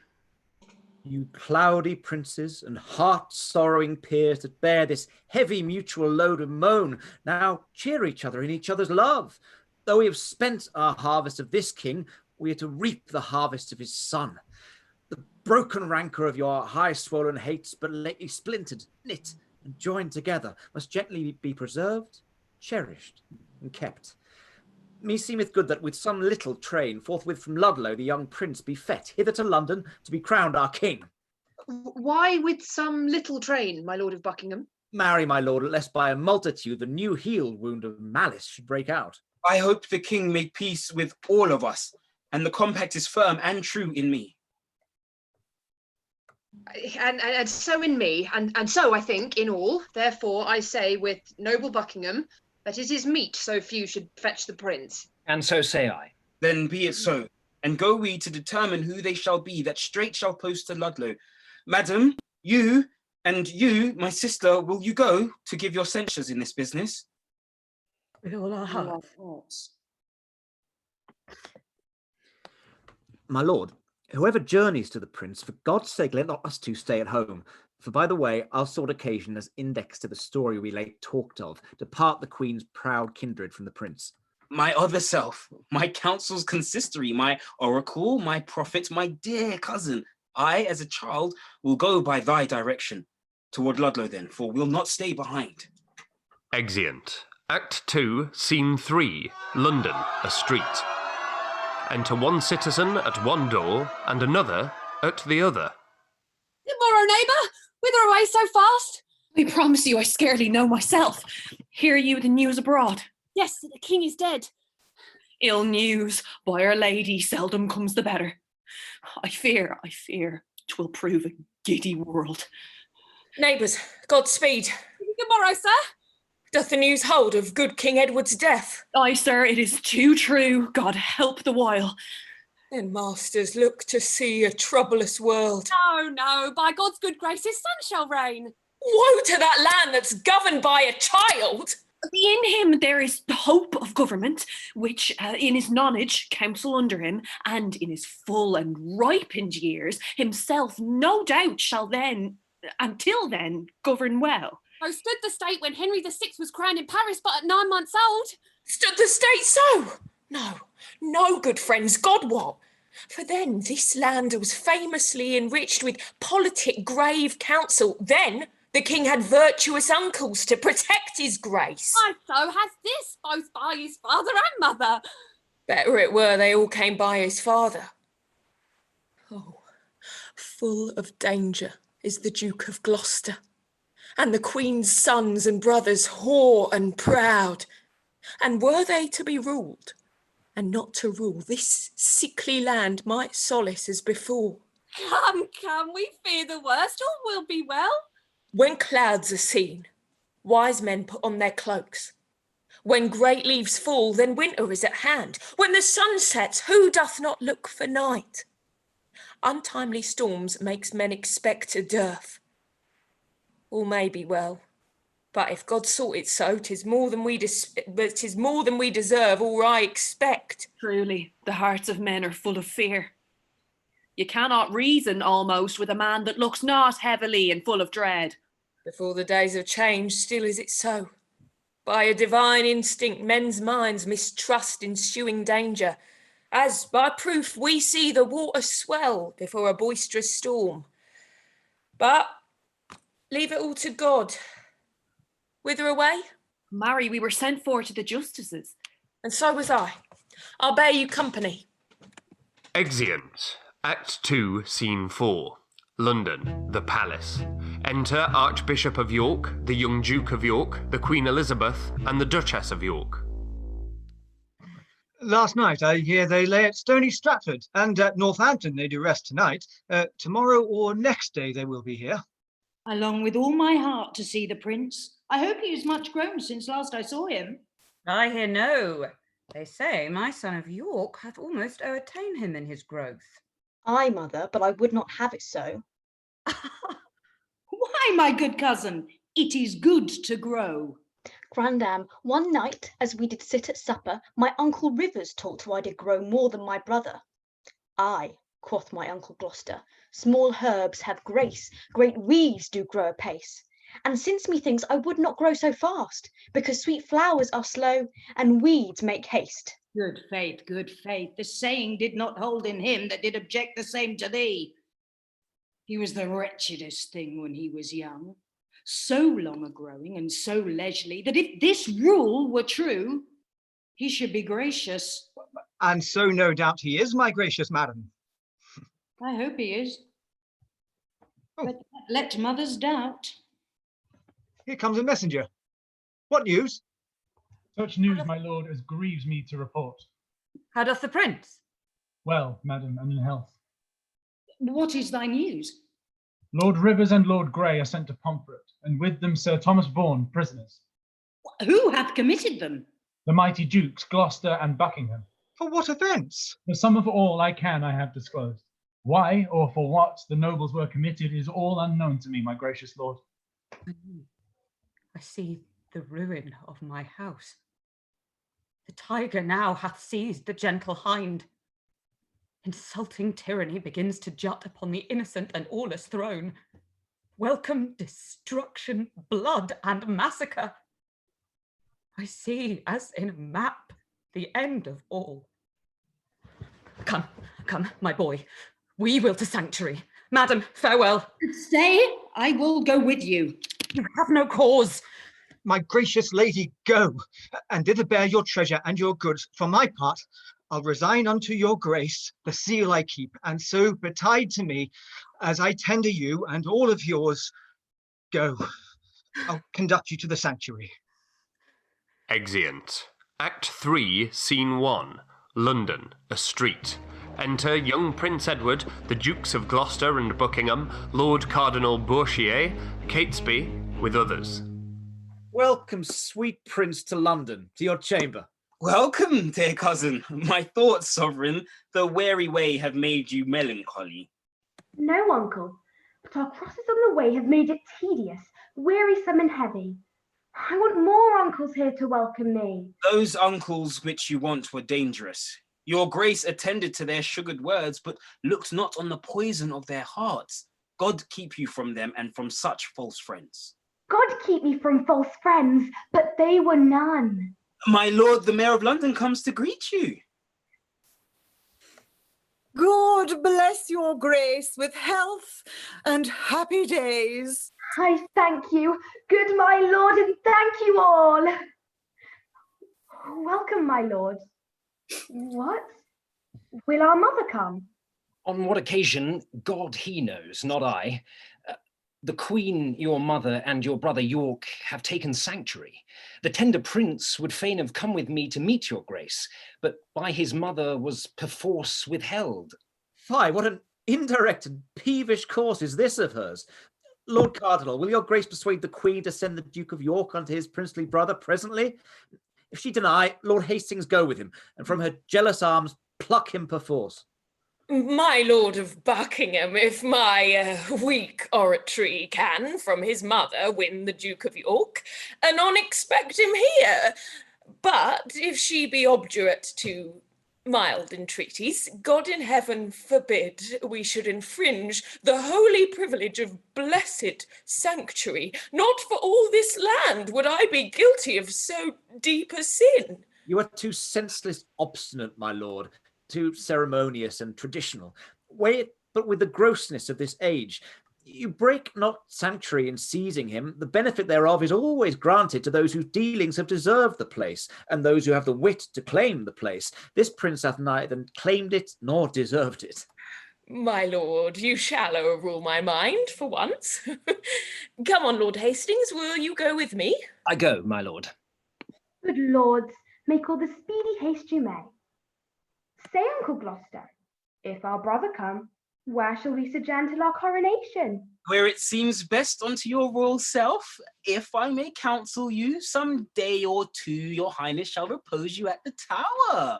Then where you please, and shall be thought of most fit for your best help and recreation. I do not like the Tower of any place. Tell you what, my cousin Buckingham. What, my gracious lord? And if I live until I be a man, I'll win our ancient right in France again, or die a soldier, as I lived a king. Short summers likely have a forward spring. Now in good time, here comes the Duke of York. Richard of York, how fares our loving brother? Well, my dread lord, so must I call you now. High brother, to our grief as it is yours. Too late he died that might have kept that title, which by his death hath lost much majesty. How fares our cousin, noble Lord of York? I thank you, gentle uncle. Oh, my lord, you said that idle weeds are fast in growth. The prince, my brother, hath outgrown me far. He hath, my lord. And therefore is he idle? Oh, my fair cousin, I must not say so. Then he is more beholding to you than I. He may command me as my sovereign, but you have power in me as in a kinsman. I pray you, uncle, give me this dagger. My dagger, little cousin, with all my heart. A beggar, brother. Of my kind uncle, that I know will give, and being but a toy, which is no grief to give. A greater gift that I will give my cousin. A greater gift. Oh, that's the sword to it. Aye, gentle cousin, were it light enough. Oh, then I see you will but part with light gifts. In weightier things you'll say a beggar nay. It is too heavy for your grace to wear. I weigh it lightly, were it heavier. What, would you have my weapon, little lord? I would, that I might thank you as you call me. How? Little. My Lord of York will still be cross in talk. Uncle, your grace knows how to bear with him. You mean to bear me, not to bear with me. Uncle, my brother mocks both you and me. Because that I am little, like an ape, he thinks that you should bear me on your shoulders. With what a sharp provided witty reasons. To mitigate the scorn he gives his uncle, he prettily and aptly taunts himself. So cunning and so young is wonderful. My lord, will please you pass along? Myself and my good cousin Buckingham will to your mother, to entreat of her to meet you at the Tower and welcome you. What? Will you go unto the Tower, my lord? My Lord Protector needs will have it so. I shall not sleep in quiet at the Tower. Why, what should you fear? Marry, my uncle Clarence angry ghost. My grandam told me he was murdered there. I fear no uncle's dead. Nor none that live, I hope. And if they live, I hope I need not fear. But come, my lord, with a heavy heart, thinking of them. Go I unto the Tower.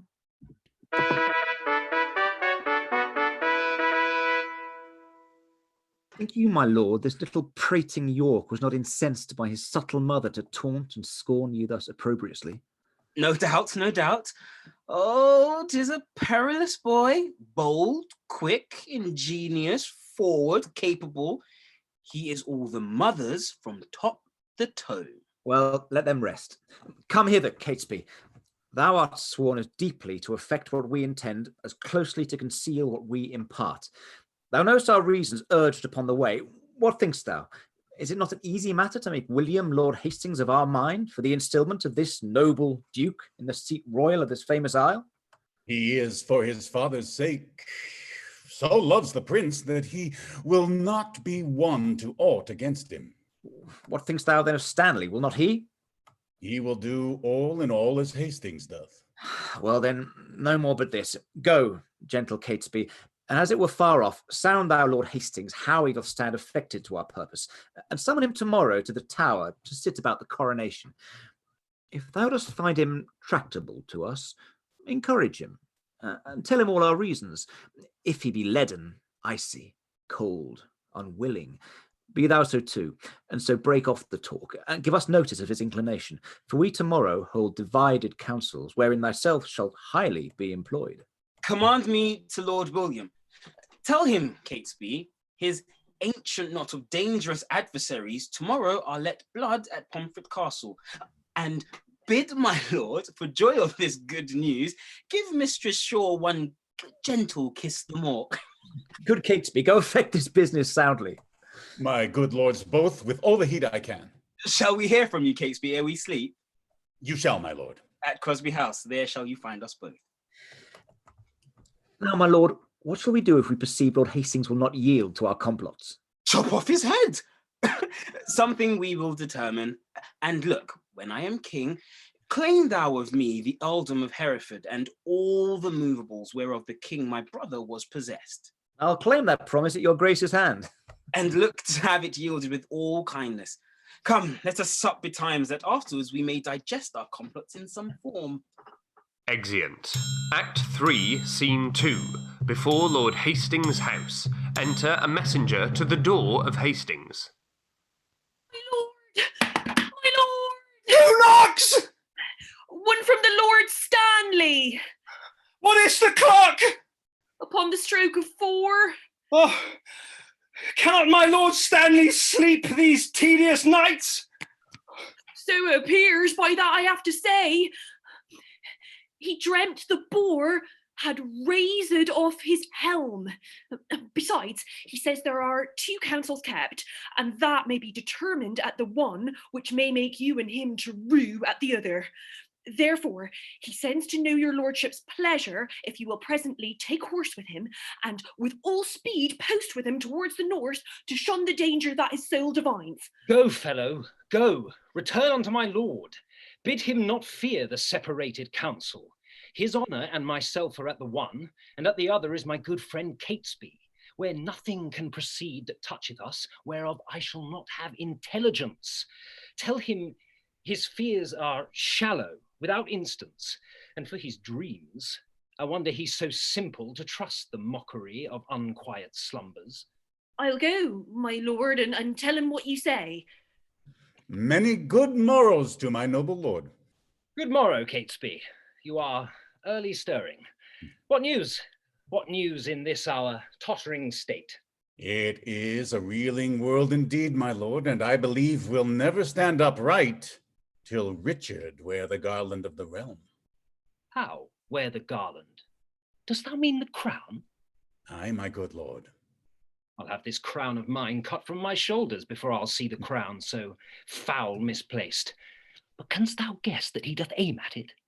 Aye, on my life, and hopes to find you forward upon his party for the game thereof. And thereupon he sends you this good news, that this same very day your enemies, the kindred of the Queen, must die at Pomfret. Indeed. I am no mourner for that news, because they have been still my adversaries. But that I'll give my voice on Richard's side to bar my master's heir in true descent, God knows I will not do it, to the death. God keep your lordship in that gracious mind. But I shall laugh at this a 12-month hence, that they which brought me into my master's hate, I live to look upon their tragedy. Good morrow, Catesby. You may jest on, but by the holy rood, I do not like these several councils, I. My lord, I hold my life as dear as you do yours, and never in my days, I do protest, was it so precious to me as 'tis now. Think you, but that I know our state secure, I would be as triumphant as I am. Pray God, I say I prove a needless coward. What, shall we toward the tower? The day is spent. Go on before, I'll talk with this good fellow. Well met, my lord.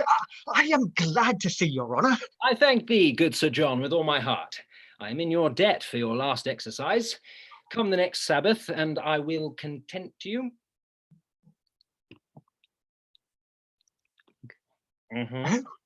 Well, I'll wait upon your lordship. What? Talking with the priest, Lord Chamberlain? Your friends at Pomfret, they do need the priest. Your honour hath no shriving work in hand. Good faith, and when I met this holy man, the men you talk of came to my mind. What? Go you toward the tower? I do, my lord, but long I cannot stay there. I shall return before your lordship hence. Nay, like enough, for I stay dinner there. And supper too, although thou knowest not. Come, will you go? I'll wait upon your lordship. Exeunt. Act 3, Scene 3, Pomfret Castle. Enter Sir Richard Ratcliffe with halberds, carrying the noble Rivers, Grey, and Vaughan to death at Pomfret. Come, bring forth the prisoners. Sir Richard Ratcliffe, let me tell thee this. Today shalt thou behold a subject die for truth, for duty, and for loyalty. God bless the prince from all the pack of you, and not you are of damned bloodsuckers. You live that shall cry woe for this hereafter. Dispatch. The limit of your lives is out. Oh, Pomfret, Pomfret, oh thou bloody prison. We give thee our guiltless blood to drink. Now Margaret's curse is fallen upon our heads, when she exclaimed on Hastings, you and I for standing by when Richard stabbed her son. Then curse she Richard, then curse she Buckingham, then curse she Hastings. Oh, remember God to hear her prayer for them as now for us. Make haste. The hour of your death is expiate. Come, Grey, come, Vaughan, and let us here embrace. Good farewell, until we meet again in heaven. Exeunt. Act 3, Scene 4, The Tower of London. Enter Buckingham, Stanley, Earl of Derby, Hastings, Bishop of Ely, Norfolk, Ratcliffe, Lovell, with others at a table. Now, noble peers, the cause why we are met is to determine of the coronation. In God's name, speak. When is the royal day? Is all things ready for the royal time? It is, and wants but nomination. Ooh, tomorrow then, I judge a happy day. Who knows the Lord Protector's mind herein? Who is most inward with the noble Duke? Well, your grace, we think, should soonest know his mind. We know each other's faces. For our hearts, he knows no more of mine than I of yours, or I of his, my lord, than you of mine. Lord Hastings, you and he are near in love. I thank his grace. I know he loves me well. But for his purpose in the coronation, I have not sounded him, nor he delivered his gracious pleasure any way therein. But you, my honourable lords, may name the time, and in the Duke's behalf, I'll give my voice, which I presume he'll take in gentle part. In happy time, here comes the Duke himself. My noble lords and cousins all, good morrow. I have been long a sleeper, but I trust my absence doth neglect no great design, which by my presence might have been concluded. Had you not come upon your cue, my lord, William Lord Hastings had pronounced your part, I mean your voice, for crowning of the king. Than my Lord Hastings no man might be bolder. His lordship knows me well and loves me well. My Lord of Ely, when I was last in Holborn, I saw good strawberries in your garden there. I do beseech you, send for some of them. Oh, marry and will, my lord, with all my heart. Cousin of Buckingham, a word with you. Catesby hath sounded Hastings in our business, and finds the testy gentleman so hot that he will lose his head ere give consent. His master's child, as worshiply he terms it, shall lose the royalty of England's throne. Withdraw yourself a while, I'll go with you. We have not yet set down this day of triumph. Tomorrow, in my judgment, is too sudden, for I myself am not so well provided as else I would be with a day prolonged. Where is my lord the Duke of Gloucester? I have sent for these strawberries. His grace looks cheerfully and smooth this morning. I think there's never a man in Christendom can lesser hide his love or hate than he, for by his face straight shall you know his heart. I pray you all, tell me what they deserve that do conspire my death with devilish plots of damned witchcraft, and that have prevailed upon my body with their hellish charms. To doom the offenders, whosoe'er they be, I say, my lord, they have deserved death. Then be your eyes the witness of their evil. Look how I am bewitched. Behold, mine arm is like a blasted sapling withered up. And this is Edward's wife, that monstrous witch, consorted with that harlot strumpet sure, that by their witchcraft thus have me. If they have done this deed, my noble lord. If thou protector of this damned strumpet, talkest thou to me of ifs? Thou art a traitor, Off with his head! Now, by St. Paul, I swear I will not dine until I see the same. Lovell and Ratcliffe, look that it be done. The rest that love me, rise and follow me. Woe. Woe for England, not a whit for me. For I, too fond, might have prevented this. Stanley did dream the boar did raise our helms, and I did scorn it and disdain to fly. Oh, now I need the priest that spake to me. Oh, Margaret, Margaret, now thy heavy curse is lighted on poor Hastings' wretched head. Come, dispatch. The Duke would be at dinner. Make a short shrift, he longs to see your head. Oh, momentary grace of mortal men, which we more hunt for than the grace of God, who builds his hope in air of your good looks, lives like a drunken sailor on a mast, ready with every nod to tumble down into the fatal bowels of the deep.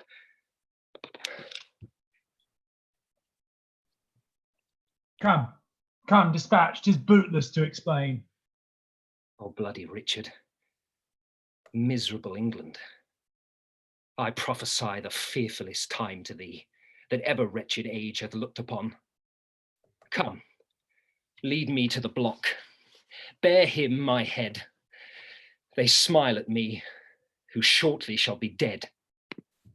Exeunt. Act 3, Scene 5, The Tower Walls. Enter Richard of Gloucester and Buckingham in rotten armour, marvellous ill-favoured. Cousin, canst thou quake and change thy colour, as if thou wert distraught and mad with terror? Tut, I can counterfeit the deep tragedian, but what, is Catesby gone? He is, and see, he brings the mayor along. Lord Mayor! Look to the drawbridge there. Hark, a drum. Be patient, they are friends, Ratcliffe and Lovell. Here is the head of that ignoble traitor, the dangerous and unsuspected Hastings. So dear I loved the man that I must weep. So smooth he daubed his vice with show of virtue that his apparent open guilt omitted, I mean his conversation with Shaw's wife, he lived from all attainder of suspects. Well, he was the covetous, sheltered traitor that ever lived. Look ye, my Lord Mayor, would you imagine, or almost believe, were it not by that great preservation we live to tell it, that the subtle traitor this day had plotted in the council house to murder me and my good Lord of Gloucester? Oh, now, befare you all, he deserved his death, and your good graces both have well proceeded to warn false traitors from the like attempts. I never looked for better at his hands after he once fell in with Mistress Shaw.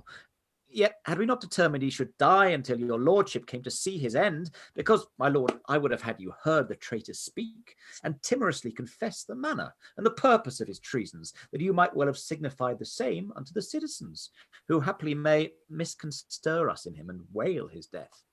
Oh, but my good lord, your grace's words shall serve as well as I had seen and heard him speak, and do not doubt, right noble princes both, that I'll acquaint our duteous citizens with all your just proceedings in this case. And to that end, we wished your lordship here, to avoid the censures of the carping world. Which since you came too late of our intent, yet witness what you hear we did intend, and so, my good Lord Mayor, we bid farewell. Go after, cousin Buckingham. The mayor towards Guildhall hies him in all post. There, at your meetest advantage of the time, infer the bastardy of Edward's children. Tell them, when that my mother went with child of that insatiate Edward, noble York, my princely father then had wars in France, and by true computation of the time, found that the issue was not his begot, which well appeared in his lineaments, being nothing like the noble Duke, my father. Yet touch this sparingly as 'twere far off, because, my lord, you know my mother lives. Doubt not, my lord, I'll play the orator, as if the golden fee for which I plead were for myself. And so, my lord, adieu. Exeunt severally. Act 3, Scene 6, London, a street. Enter a scrivener with a paper in his hand. Here is the indictment of the good Lord Hastings, which in a set hand fairly is engrossed, that it may be read today o'er in Paul's. And mark how well the sequence hangs together. 11 hours I've spent to write it over, for yesternight by Catesby was it sent me. The precedent was full as long a doing, and yet within these 5 hours Hastings lived, untainted, unexamined, free, at liberty. Here's a good world the while. Who is so gross that cannot see this palpable device? Yet who's so bold who says he sees it not? Bad is the world, and all will come to naught when such ill dealing must be seen in thought. Exit. Act 3, Scene 7, Baynard's Castle. Enter Richard of Gloucester and Buckingham at several doors. How now, what say the citizens? Now, by the Holy Mother of our Lord, the citizens are mum, say not a word. Touched you the bastardy of Edward's children? I did, and with it his own bastardy. Withal I did infer your lineaments, being the right idea of your father, both in your form and nobleness of mind, your discipline in war, wisdom in peace, your bounty, virtue, fair humility. And when mine oratory drew to an end, I bid them that did love their country's good cry, God save Richard, England's royal king! And did they so? No! So God help me, they spake not a word, but like dumb statues or breathing stones, stared each other on and looked deadly pale. What tongueless blocks were they? Would they not speak? No, by my troth, my lord. Will not the mayor then say, and his brethren come? The mayor is here at hand. Intend some fear. Be not you spoke with, but by mighty suit. And look, you get a prayer book in your hand, and stand between two churchmen, good my lord. For on that ground I'll make a holy descant, and be not easily won to our requests. I go, and if you plead as well for them as I can say nay to thee for myself, no doubt we bring it to a happy issue. Go up to the leads. The Lord Mayor knocks. Welcome, my lord. I dance attendance here. I think the Duke will not be spoke with all. Now, Catesby, what says your lord to my request? He doth entreat your grace, my noble lord, to visit him tomorrow or the next day. He is within with two right reverend fathers, divinely bent to meditation, and in no worldly suits would he be moved to draw him from this holy exercise. Return, good Catesby, to the gracious Duke. Tell him myself, the mayor and aldermen, in deep designs, in matter of great moment, no less importing than our general good, are come to have some conference with his grace. I'll signify so much to him unto him straight. Ah, my lord, this prince is not an Edward. He is not lulling in a lewd love bed, but on his knees at meditation. Happy were England would this virtuous prince take on his grace the sovereignty thereof. But sure I fear we shall not win him to it. Marry, God defend his grace, should say us nay. I fear he will. Here Catesby comes again. Now, Catesby, what says his grace? My lord, he wonders to what end you have assembled such troops of citizens to come to him, his grace not being warned thereof before. He fears, my lord, you mean no good to him. Sorry I am, my noble cousin should suspect me that I mean no good to him. By heaven, we come to him in perfect love. And so once more return and tell his grace. When holy and devout religious men are at their beads, 'tis much to draw them thence, so sweet is zealous contemplation. Oh, where his grace stands, tween two clergymen. Props of virtue for a Christian prince to stay him from the fall of vanity. And see, a book of prayer in his hand. True ornaments to know a holy man. Famous Plantagenet, most gracious prince, lend favourable ear to our requests, and pardon us the interruption of thy devotion and right Christian zeal. My lord, there needs no such apology. I do suspect I have done some offence that seems disgracious in the city's eye, and that you come to reprehend my ignorance. You have, my lord. Would it might please your grace of our entreaties to amend your fault? Else wherefore breathe I in a Christian land? Know then, it is your fault that you resign the supreme seat, the throne majestical, the sceptred office of your ancestor to the corruption of a blemished stock, whiles in the mildness of your sleepy thoughts, which here we waken to our country's good. The noble isle doth want her proper limbs, her face defaced with scars of infamy, her royal stock graft with ignoble plants, and almost shouldered in the swallowing gulf of dark forgetfulness and deep oblivion, which to recure, we heartily solicit your gracious self to take on you the charge and kingly government of this your land. In this just cause come I to move your grace. Your love deserves my thanks, but my desert, unmeritable, shuns your high request. The royal tree have left us royal fruit, which, mellowed by the stealing hours of time, will well become the seat of majesty, and make, no doubt, us happy by his reign. On him I lay that you would lay on me the right and fortune of his happy stars, which God defend that I should wring from him. My lord, this argues conscience in your grace, but the respects thereof are nice and trivial, all circumstances well considered. You say that Edward is your brother's son.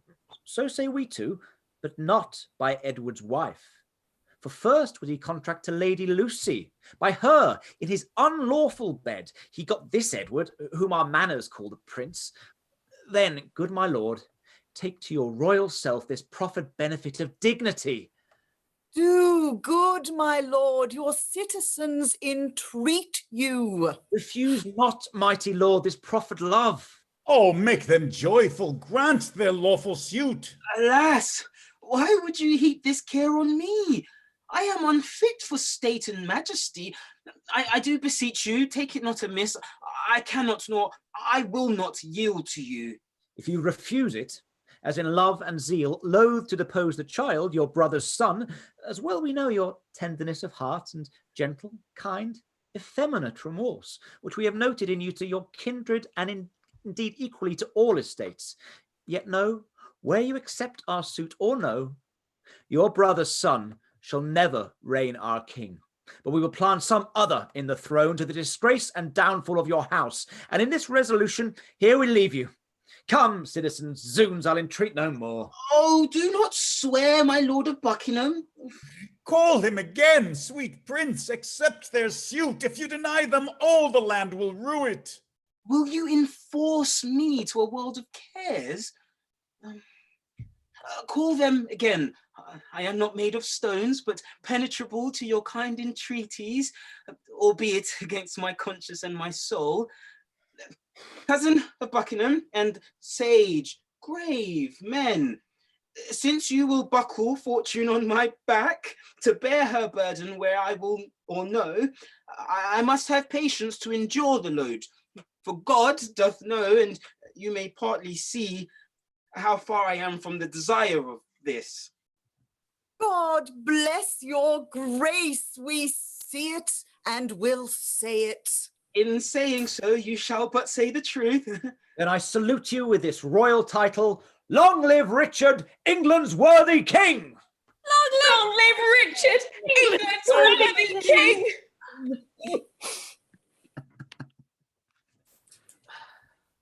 Tomorrow may it please you to be crowned? Even when you please, for you will have it so. Tomorrow then we will attend your grace, and so most joyfully we take our leave. Come, let us to our holy work again. Farewell, my cousin, farewell. Exeunt.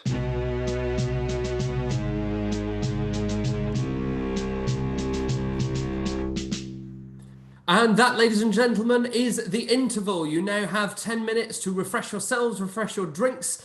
Feel free to ask any questions that you like. Actors, you are, of course, at liberty now to take this time to recover and prepare for the second half. And for you as well, you can also join us and answer some questions from our audience as well, if you'd like to. So thank you so much for your contribution so far. What a stunning first half. Thank you so much, guys. I'm having a great time, and I can tell our audience are as well. Really, really impressive stuff. Thank you so much. Sarah, how are we doing? Good. We've just got lots of applause coming through at the moment. This is our customary 10-second delay. Yes. Absolutely. Exactly, So, of course, if you'd like to exactly. ask us any questions during the interval, please do feel free to shout those out, and Sarah will do her best to capture them. I'd just like to take this opportunity to say that if you aren't donating to our Patreon, of course, that's fine, but if you would like to, there is an opportunity to do so in the description of this video. So you'll find a link to our Patreon there. You can give as little as £1.05, and everything helps because it all goes to our actors who can opt in to receive a share of the fund each month if they're facing financial difficulty as a result of COVID-19. So we really appreciate you reaching out and doing that. Also, please do follow our new official Twitter account at TSMG Online Live, or follow us on Facebook and Instagram at The Show Must Go Online. Thank you so much. Wonderful. So, Sarah, do we have any questions filtering through?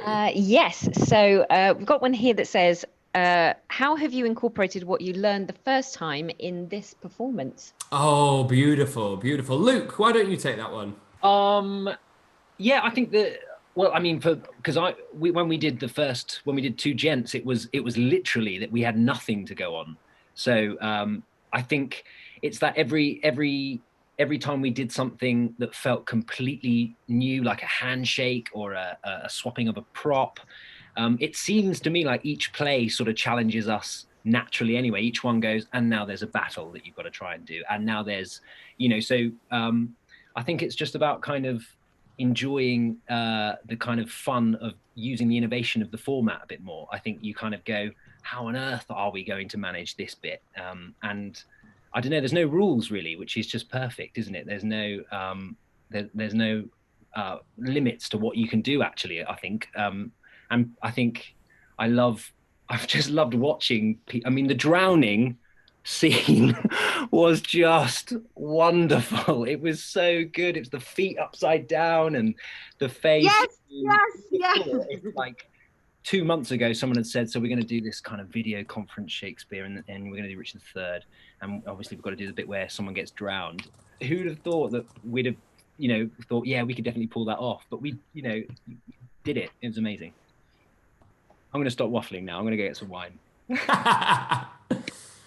The joys have been done by the interval. Perhaps a part that Shakespeare himself would have played, as I'm known that he was fond of killing himself off before the interval so that he could be right in the next one. Go and have a pint, yeah, sure. Yeah, exactly. Right, the next play, yeah, you're right. Yeah. Or to be fair, beat Burbage to the pub. Yeah, absolutely. Yes. Yeah. Wonderful, wonderful. Sarah, any more questions coming in? Yes, I've got a great one here, which is, can everyone describe their characters in one word? Ooh. Quite the challenge. Interesting. Yeah. Maybe sassy. Mama's boy. Naive. Loyal. Murderer, opportunistic. Dead. Very dead. Shamed. Shamed, definitely. What was that? Shamed? Shamed Yeah, right. and ashamed, both. Yeah, powerful. Breaking the rules though, one. Sorry. I think cheeky for Prince Edward. Oh He's yes, very I think cheeky. so. To get his Absolutely. way. Lighting up those scenes. Amazing. So beautiful. Sarah, any further questions? Yes. So we've got a technical one here, which was, how did you do the spit between Anne and Richard? Nice. So we just actually I have a small cap right here that I filled with some water, and I just had to be very intricate in the timing of when Lucy spat at me, and then I had to like flick the water at the same time and then catch it with my other hand. Yeah, and it was kind of, I was doing it trial by fire because we'd never actually rehearsed it. So I kind of just was like, I hope this works. Wonderful. I think it's something that might come as a surprise to people, the idea that we might have not rehearsed something when it happens in the show. But that is true. You know, we have really kind of 2.5 days, if that, to put this together with gaps. And so, yeah, it's incredible to see all these things kind of coming together in the moment. And it's a real big thrill for me. I kind of mentioned to these guys in our virtual green room about the fact that this is the first time I get to see all the scenes in a row. And it's astonishing, because you're just like, that one's amazing, and that one's amazing, and they're next to each other, and the next one's amazing. It's honestly, it's so joyful, so joyful. Oh, I'm giving the game away. My name's Hastings. Oops. I think props to Yaret and Henrique, because they sort of guide us as well in how to sort of make it work and look as truthful as possible. So props to those guys. Absolutely, yeah. They did some sort of very basic but intimacy coordination with you guys, didn't they? And it was, really paid off, because that scene was immense, guys. Really well done, really well done. We've got about 5 minutes left on the clock now before we come back. So if you're still listening out there, just want you to let you know that now is the time to get those drinks refilled and settle in for the second half. We've got about 5 minutes left on the interval. Thank you. Sarah, any further questions? Yes. So I've got one here. Which is, for those who've played comedy roles before, how does it feel to play more serious roles? And what was the difference in rehearsal and how it feels performing those?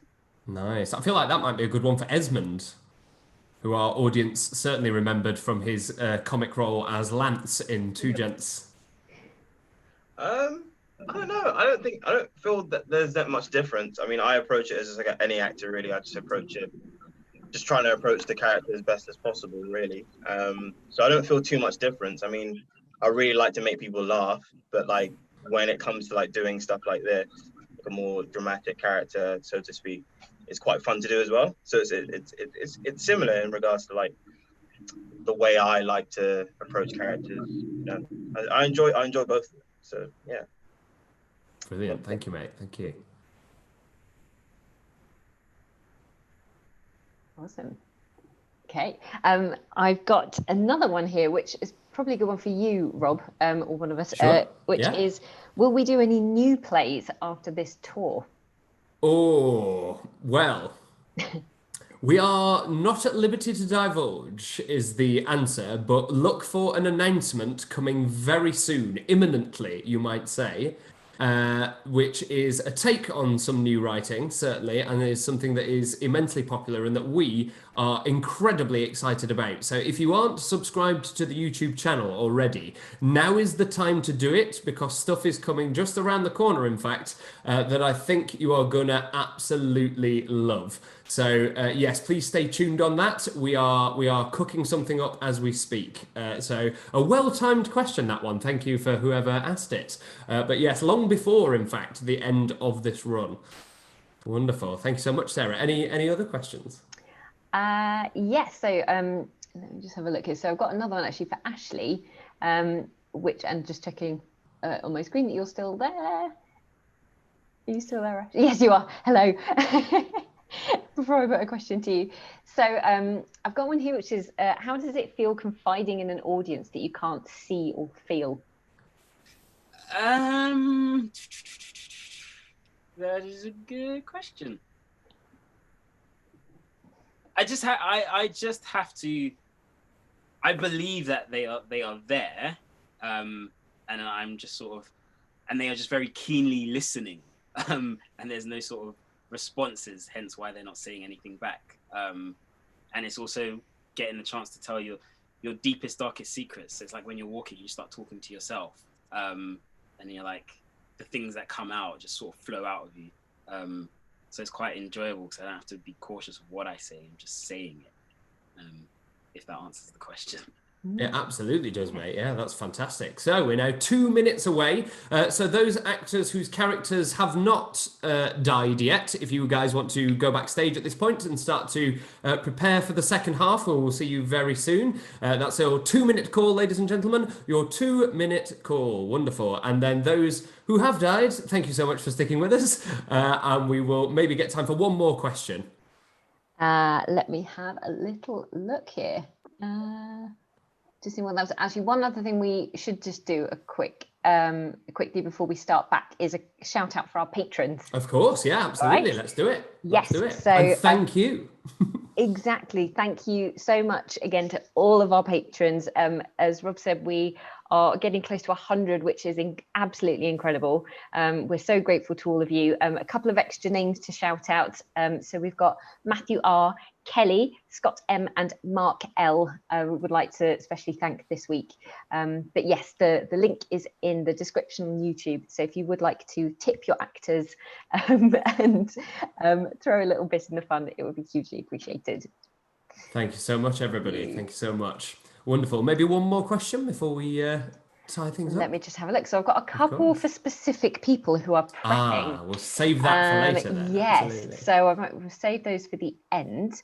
And I'm just having a little look to see. Oh, we did have one technical question, which you might, yes, a literary technical question. But what year was Richard III set in? No idea. 14 something. 1460-ish. To hazard a guess. Oh, Lachlan's back. Lachlan will know. There we go. So Lachlan is a historian as well as an actor, so he's best placed to answer this question. Absolutely. It's pretty truncated. It takes place over the space of about 12 years, or if it starts off with just after Henry VI's death and goes all the way to whatever happens in the end. I don't want to give away any spoilers. Then it's about 12 years, but yeah, finishes in 1485. There we go. I got pretty close there. I'm pretty pleased with that, actually, to be honest, to say that I made it up on the spot. Thank you so much, Lachlan. Right, if I can ask everybody to retire to the backstage area then, please. We're about to start the second half in about 10 seconds' time. So thank you, everybody, for sticking with us into the second half. I hope you enjoy it. I know I'm going to. And we will see you on the other side for post-show chat. So please enjoy the second half of Richard III. Act 4, Scene 1, outside the Tower. Enter the Queen Elizabeth, the Duchess of York, and Marquess Dorset at one door. Anne, Duchess of Gloucester, leading Lady Margaret Plantagenet, Clarence's young daughter, at another door. Well met, daughter. God give your graces both a happy and a joyful time of day. As much to you, good sister. Whither away? No farther than the Tower, and as I guess upon the like devotion as yourselves, to congratulate the gentle princes there. Mine sister, thanks. We'll enter all together. And in good time. Here the lieutenant comes. Master Lieutenant, pray you, by your leave, how doth the prince and my young son of York? Right well, dear madam. By your patience, I may not suffer you to visit them. The king hath strictly charged the contrary. King? Who's that? I mean the Lord Protector. The Lord protect him from that kingly title. Hath he set bounds between their love and me? I am their mother. Who shall bar me from them? I am their father's mother. I will see them. Their aunt I am in law, in love their mother. Then bring me to their sights. I'll bear thy blame and take thy office from thee on my peril. No, madam, no. I may not leave it so. I'm bound by oath, and therefore pardon me. Let me but meet you, ladies, an hour hence, and I'll salute your Grace of York as mother and reverend looker honour of two fair queens. Come, madam, you must straight to Westminster, there to be crowned Richard's royal queen. I'll cut my knees asunder, that my pent heart may have some scope to beat, or else I swoon with this dead-killing news. Oh, despiteful tidings, oh, unpleasing news! Be of good cheer. Mother, how fares your grace? Oh, Dorset, speak not to me. Get thee gone. Death and destruction dog thee at thy heels. Thy mother's name is ominous to children. If thou wilt outstrip death, go, cross the seas, and live with Richmond from the reach of hell. Go, hie thee from this slaughterhouse, lest thou increase the number of the dead and make me die the thrall of Margaret's curse. Nor mother, wife, nor England's counted queen. Full of wise care is this your counsel, madam. Take all the swift advantage of the hours. You shall have letters from me to my son in your behalf to meet you on the way. Be not taken tardily by the unwise delay. Oh, ill-dispersed wind of misery. Oh, my accursed womb, the bed of death. What cockatrice hast thou hatched to the world, whose unavoided eye is murderous? Come, madam, come. I in all haste was sent. And I with all unwillingness will go. Oh, would to God that the inclusive verge of golden metal that must round my brow were red hot steel to sear me to the brains. Oh, go, poor soul. I envy not thy glory. To feed my humour, wish thyself no harm. No? Why? When he that is my husband now came to me as I followed Henry's course, when scarce the blood was well washed from his hands, which issued from my other angel husband. Within so small a time, my woman's heart grossly grew captive to his honey words, proved the subject of mine own soul's curse, which hitherto hath held mine eyes from rest. For never yet 1 hour in his bed did I enjoy the golden dew of sleep, but with his timorous dreams was still awaked. Besides, he hates me for my father Warwick, and will no doubt shortly be rid of me. Poor heart, adieu. I pity thy complaining. No more than with my soul I mourn for yours. Go, thou to Richmond, and good fortune guide thee. Go thou to Richard, and good angels tend thee. Go thou to sanctuary, and good thoughts possess thee. I to my grave, where peace and rest lie with me. Exeunt. Act 4, Scene 2. London, the Palace. Enter Richard in pomp, crowned. Buckingham, Catesby, Ratcliffe, Lovell, a page, and others. Stand all apart. Cousin of Buckingham. My gracious sovereign. Give me thy hand.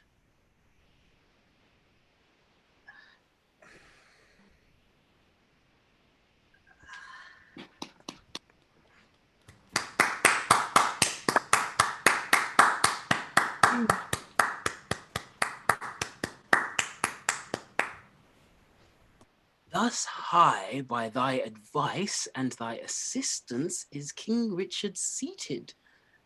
But shall we wear these glories for a day, or shall they last and we rejoice in them? Still live they, and forever let them last. Ah, Buckingham, now do I play the touch. To try if thou be current gold indeed, young Edward lives. Think now what I would speak. Say on, my loving lord. Why, Buckingham, I say I would be king. Why, so you are, my thrice renowned lord. Am I king? 'Tis so, but Edward lives. True, noble prince. Oh, bitter consequence, that Edward still should live, true noble prince. Cousin, thou wast not wont to be so dull. Shall I be plain? I wish the bastard's dead, and I would have it suddenly performed. What sayst thou now? Speak suddenly, be brief. Your grace may do your pleasure. Tut, tut, tut, tut, tut. Thou art all ice, thy kindness freezes. Say, have I thy consent that they shall die? Give me some little breath, some pause, dear lord, before I positively speak in this. I will resolve you herein presently. The king is angry. See, he gnaws his lip. I will converse with iron-witted fools and unrespective boys. None are for me that look into me with considerate eyes. I, reaching Buckingham, grow circumspect. Boy. My lord. Knowest thou not any whom corrupting gold will tempt unto a close exploit of death? I know a discontented gentleman whose humble means match not his haughty spirit. Gold were as good as 20 orators and will no doubt tempt him to anything. What is his name? His name, my lord, is Tyrrell. I partly know the man. Go, call him hither, boy.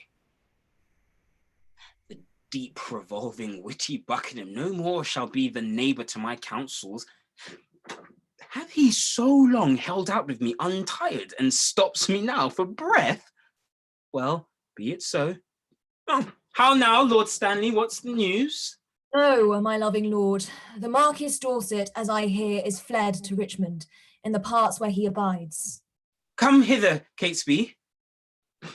Rumour it abroad that Anne, my wife, is very grievous sick. I will take order for her keeping close. Inquire me out some mean poor gentleman whom I will marry straight to Clarence's daughter. The boy is foolish, and I fear not him. Look how thou dreamst! I say again, give out that Anne, my queen, is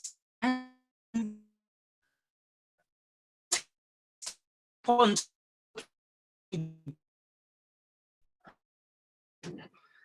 Oh, I must be married to my brother's daughter, or else my kingdom stands on brittle glass. Murder her brothers and then marry her. Uncertain way of gain. But I am in so far in blood that sin will pluck on sin. Tear falling pity dwells not in these eyes. Is thy name Tyrrell? James Tyrrell, and your most obedient subject. Art thou indeed? Prove me, my gracious lord. Darest thou resolve to kill a friend of mine? Please you, but I'd rather kill two enemies. Why, there thou hast it. Two deep enemies. Foes to my rest and my sweet sleep's disturbers are they that I would have thee deal upon. Tyrrell, I mean those bastards in the tower. Let me have open means to come to them, and soon I'll rid you from the fear of them. There is no more but so. Say it is done, and I will love thee and prefer thee for it.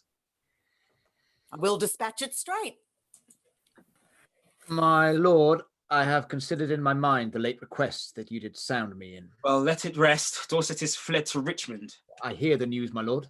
Stanley, he is your wife's son. Well, look on to it. My lord, I claim the gift, my due by promise, for which your honour and your faith is pawned, the earldom of Hereford, and the movables which you have promised I shall possess.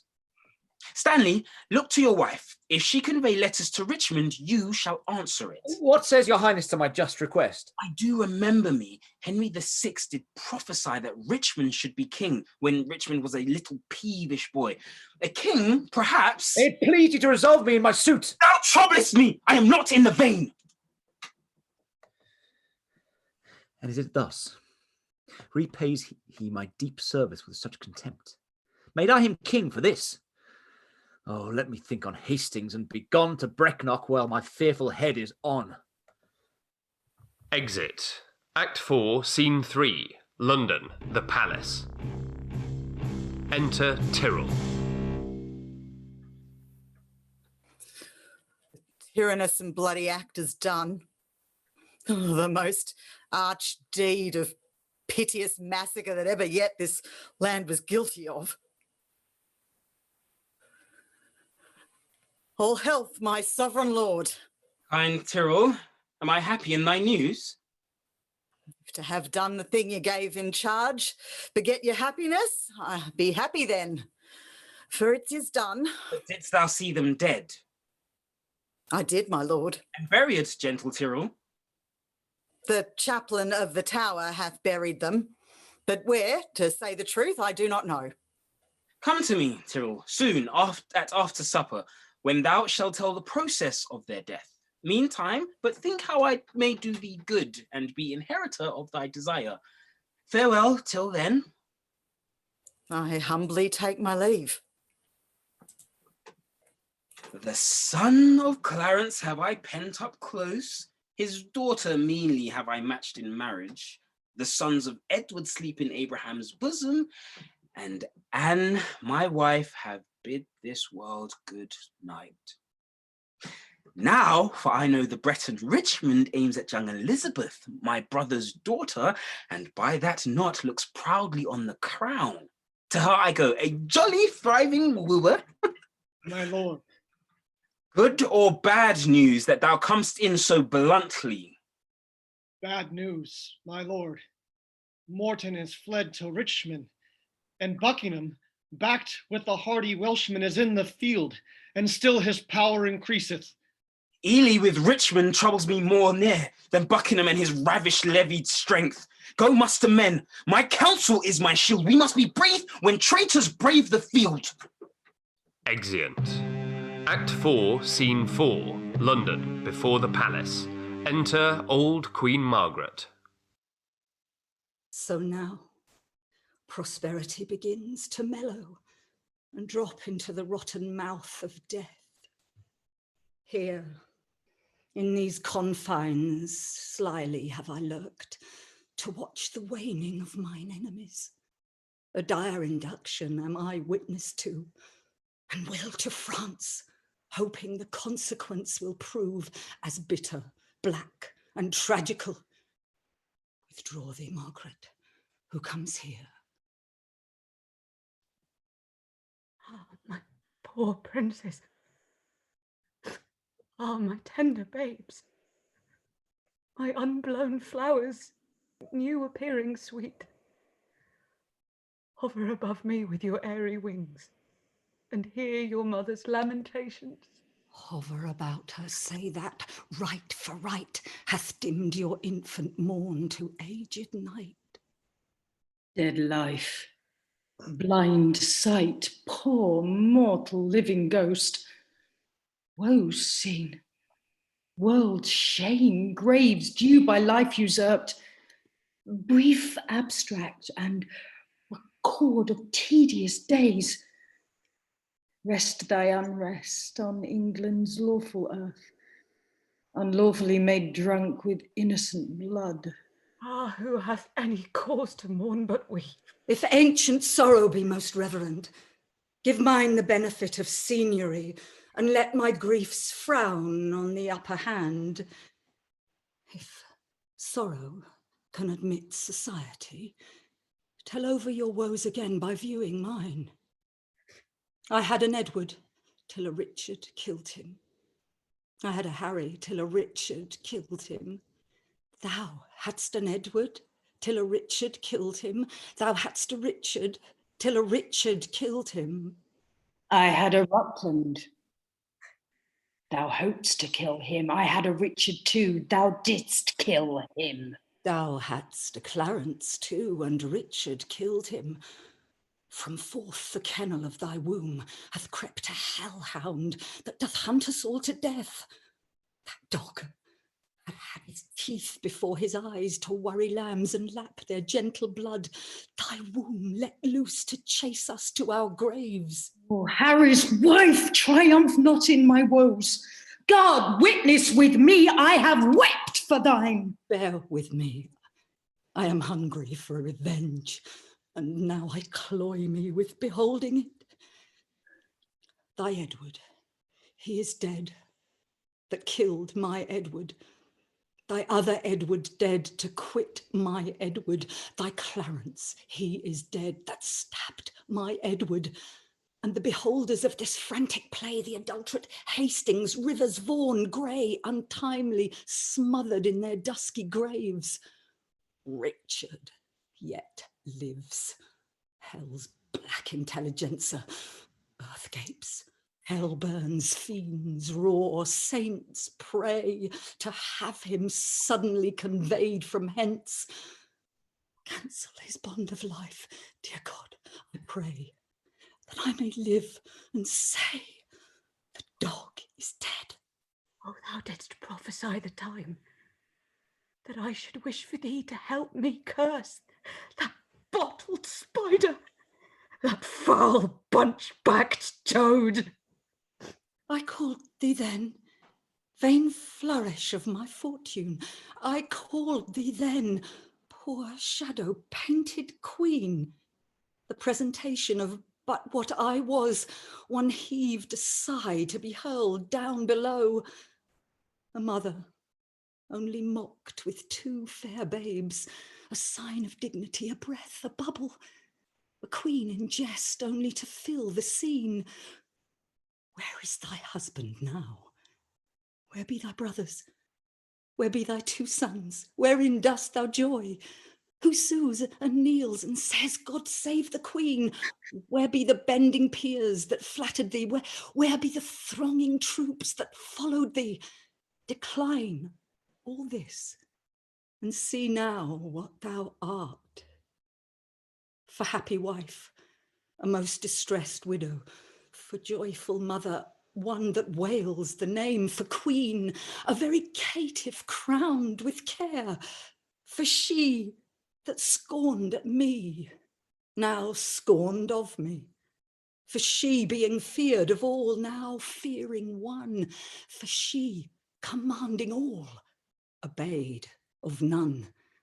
Thus hath the course of justice whirled about, and left thee but a very prey to time, having no more but thought of what thou wast, to torture thee the more, being what thou art.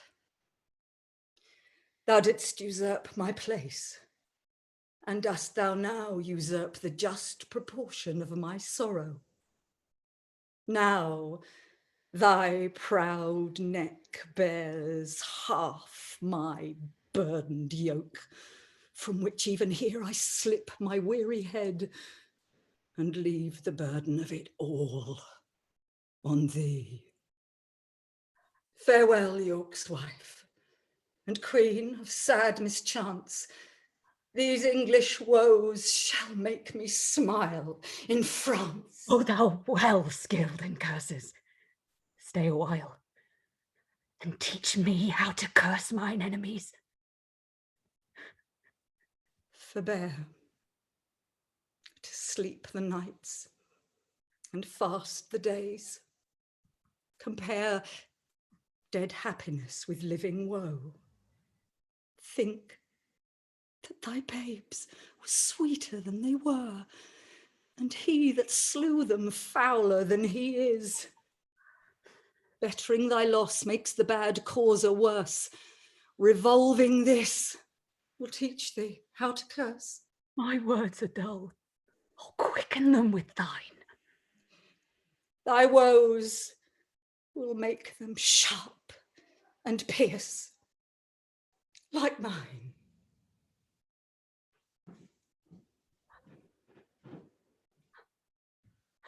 Why should calamity be full of words? Let them have scope. But what they will impart help nothing else. Yet do they ease my heart.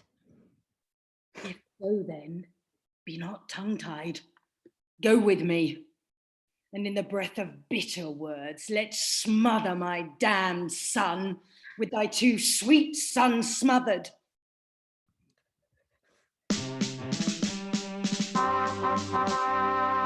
The trumpet sounds. Be copious in exclaims. Who intercepts me in my expedition? Oh, she that might have intercepted thee by strangling thee in her accursed womb from all the slaughters, wretch, thou hast done. Hidest thou that forehead with a golden crown, where should be branded, if that right were right, the slaughter of the prince that owed that crown, and the dire death of my poor sons and brothers? Tell me, thou villain slave, where are my children? Thou toad, where is thy brother Clarence and little Ned Plantagenet, his son? Where is the gentle Rivers, Vaughan, Grey? Where is kind Hastings? A flourish, trumpets, strike alarums, drums. Let not the heavens hear these telltale women rail on the Lord's anointed. Strike, I say. Patient and entreat me fair, or with the clamorous report of war, thus will I drown your exclamations. Oh, let me speak. Do then, but I'll not hear. I will be mild and gentle in my words. And brief, good mother, for I am in haste. Art thou so hasty? I have stayed for thee, God knows, in torment and in agony. And came I not at last to comfort you? No! By the holy rood, thou know'st it well, thou camest on earth to make the earth my hell. What comfort hast thou ever, with thy name, ever graced me with thy company? Faith, none but Humphrey Howard, that called your grace to breakfast once, forth of my company. If I be so disgracious in your eye, let me march on and not offend you, madam. Strike up the drum. I prithee hear me speak. You speak too bitterly. Give me a word. I shall never speak to thee again.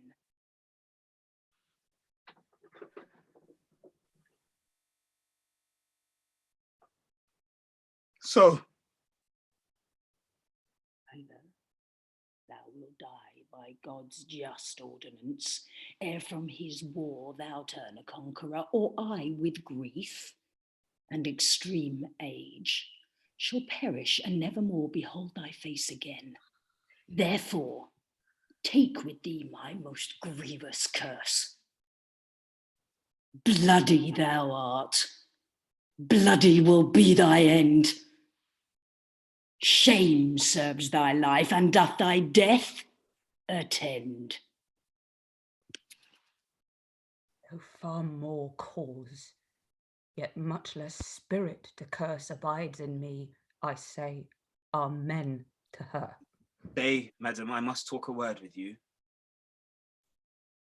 I have no more sons of the royal blood for thee to slaughter. For my daughters, Richard, they shall be praying nuns, not weeping queens, and therefore level not to hit their lives. You have a daughter called Elizabeth, virtuous and fair, royal and gracious. And must she die for this?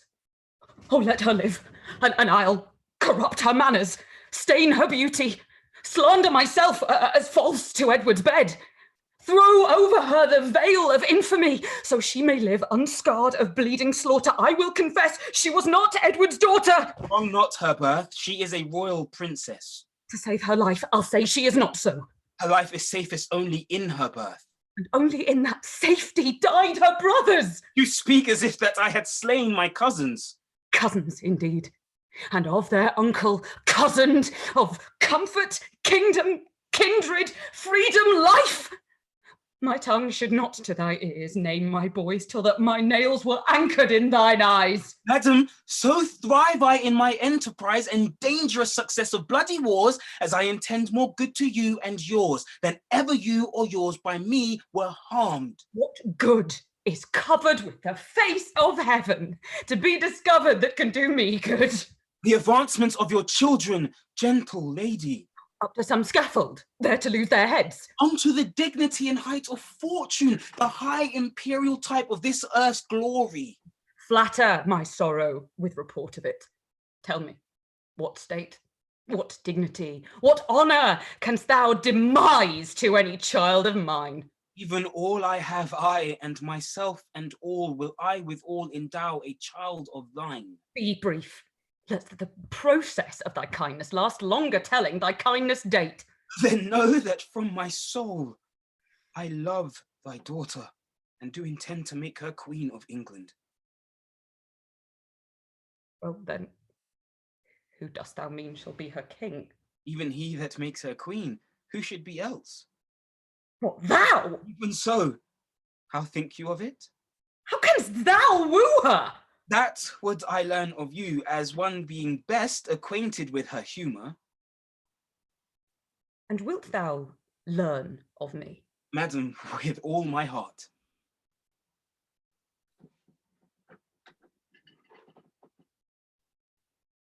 Send to her, by the man that slew her brothers, a pair of bleeding hearts, thereon engrave Edward and York. Then happily will she weep. This inducement move her not to love. Send her a letter of thy noble deeds. Tell her thou madest away her uncle Clarence, her uncle Rivers, aye, and for her sake made quick conveyance with her good aunt Anne. You mock me, madam. This is not the way to win your daughter. There is no other way, unless thou couldst put on some other shape, and not be Richard that hath done all this. Say that I did all this for love of her. Nay, then indeed she cannot choose but hate thee, having bought love with so bloody spoil. Look, what is done cannot be now amended. Men shall deal unadvisedly sometimes, which after hours gives leisure to repent. The loss you have is but a son being king, and by that loss your daughter is made queen. I cannot make you amends what I would, therefore accept such kindness as I can. The king that calls your beauteous daughter wife familiarly shall call Dorset brother, Again shall you be mother to a king, and all the ruins of distressful times repaired with double riches of content. Go then, my mother, to thy daughter go. Make bold her bashful years with your experience. Prepare her ears to hear a wooer's tale, and when this arm of mine have chastised the petty rebel, dull-brained Buckingham, bound with triumphant garlands will I come and lead thy daughter to a conqueror's bed. What were I best to say? Her father's brother would be her lord? Or shall I say her uncle? Or he that slew her brothers and her uncles? Spur fair England's peace by this alliance. She shall purchase with still lasting war. Say I will love her everlastingly. But how long shall that title ever last? Sweetly enforce unto her fair life's end. How long fairly shall her sweet life last? As long as heaven and nature lengthens it.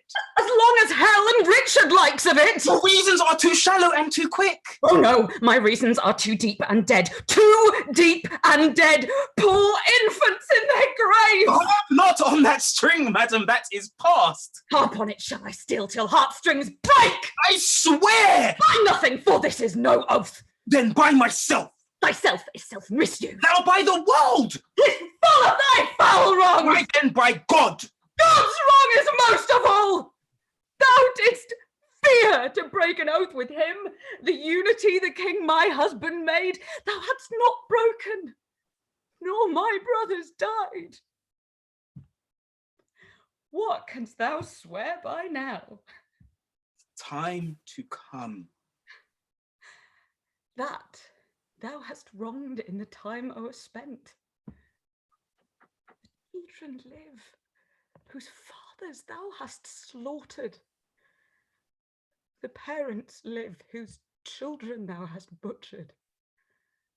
Swear not by the time to come, for that thou hast misused ere used, by times ill used o'erpast. As I intend to prosper and repent, heaven and fortune bar me happy hours.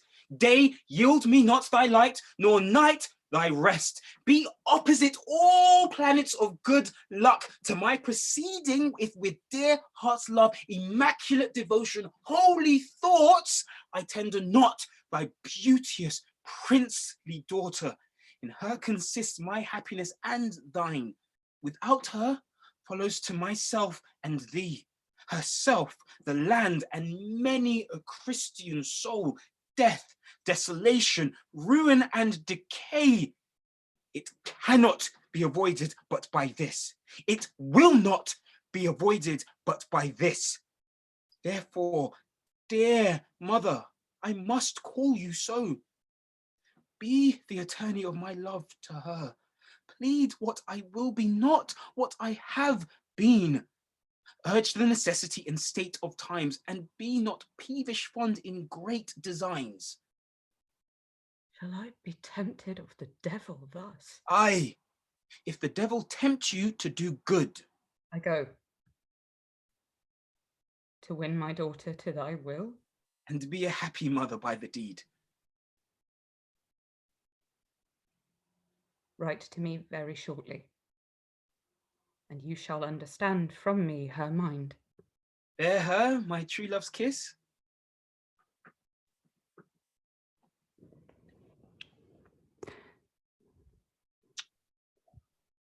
And so farewell.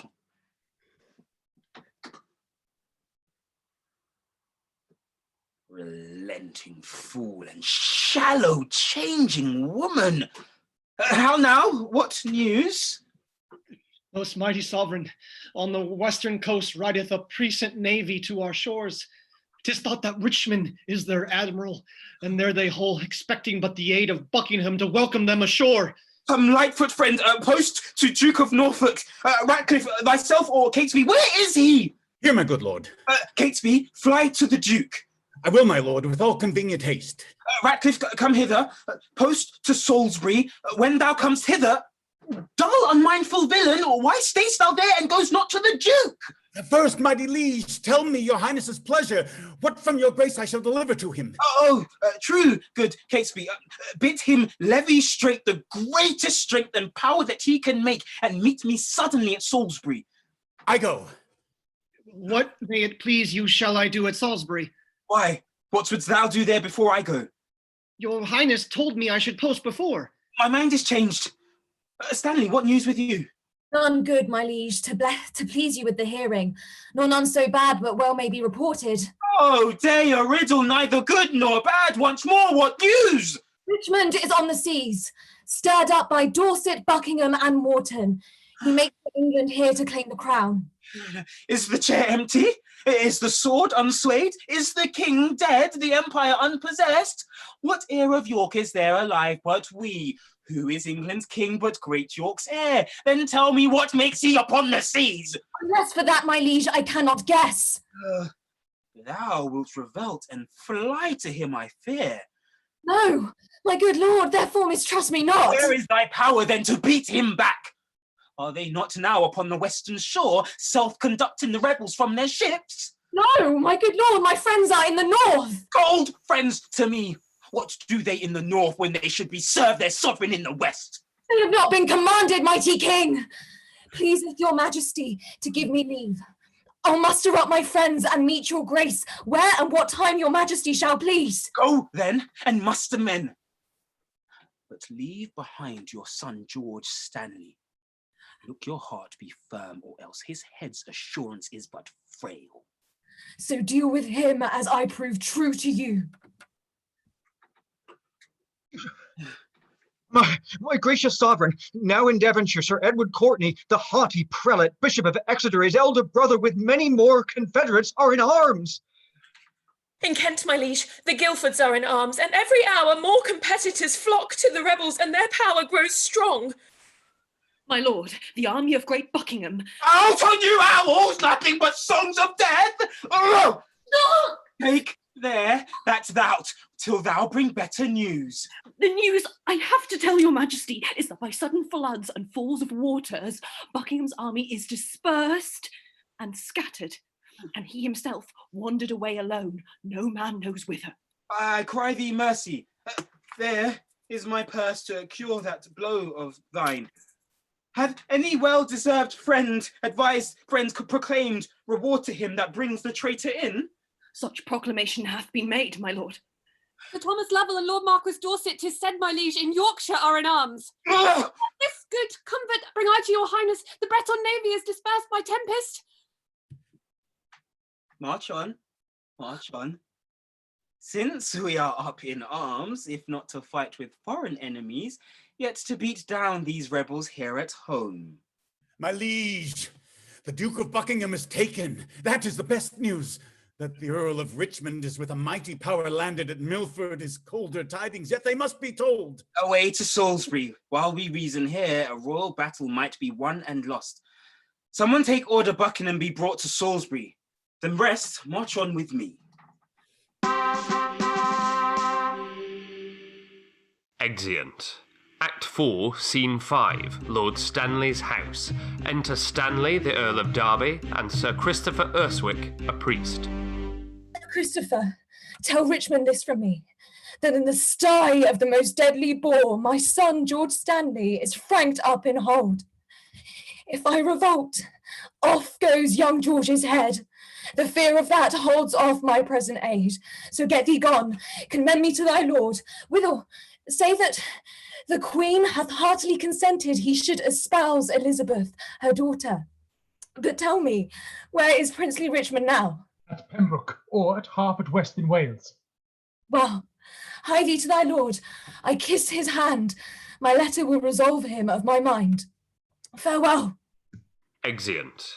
Act 5, Scene 1, Salisbury, an open place. Enter Buckingham with the sheriff, led to execution. Will not King Richard let me speak with him? No, my good lord, therefore be patient. Hastings, and Edward's children, Grey and Rivers, holy King Henry, and thy fair son Edward, Vaughan, and all that have miscarried by underhand, corrupted, foul injustice. If that your moody, discontented souls do through the clouds behold this present hour, even for revenge mock my destruction. This is All Souls' Day, fellow, is it not? It is, my lord. Why, then All Souls' Day is my body's doomsday. Thus Margaret's curse falls heavy on my neck. When he, quoth she, shall split thy heart with sorrow, remember Margaret was a prophetess.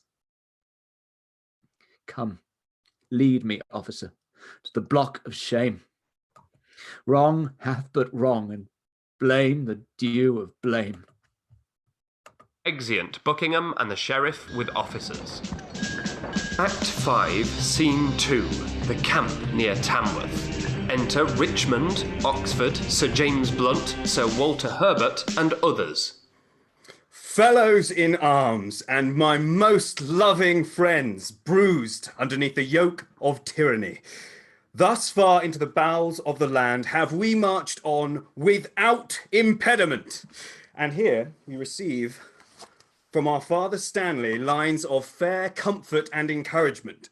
The wretched boar, bloody and usurping, that spoiled your summer fields with fruitful vines, swills your warm blood like wash and makes his trough in your emboweled bosoms. This foul swine is now even in the centre of this isle, near to the town of Leicester, as we learn. From Tamworth thither is but 1 day's march. In God's name, cheerly on, courageous friends, to reap the harvest of perpetual peace by this one trial of bloody war. Every man's conscience is 1,000 men to fight against this guilty homicide. I doubt not, but his friends will turn to us. He hath no friends, but what are friends for fear, which in his dearest need will fly from him? All for our vantage. Then in God's name, march on. True hope is swift and flies with swallows' wings. Kings, it makes gods, and meaner creatures kings. Exeunt Omnes. Act 5, Scene 3, Bosworth Field. Enter at one door King Richard in arms, with Norfolk, Ratcliffe, and the Earl of Surrey with others. Here pitch our tent, even here in Bosworth Field. My lord of Surrey, why look you so sad? My heart is 10 times lighter than my looks. My lord of Norfolk. Here, most gracious liege. Norfolk, we must have knocks, must we not? We must both give and take, my loving lord. Up with my tent. Here will I lie tonight, but where tomorrow? Well, all's one for that. Who have described the number of the traitors? 6,000 or 7,000 is their utmost power. Aye, our battalion trebles that account. Besides, the king's name is a tower of strength, which they upon the adverse faction want. Up with the tent. Come, noble gentlemen. Let us survey the vantage of the ground.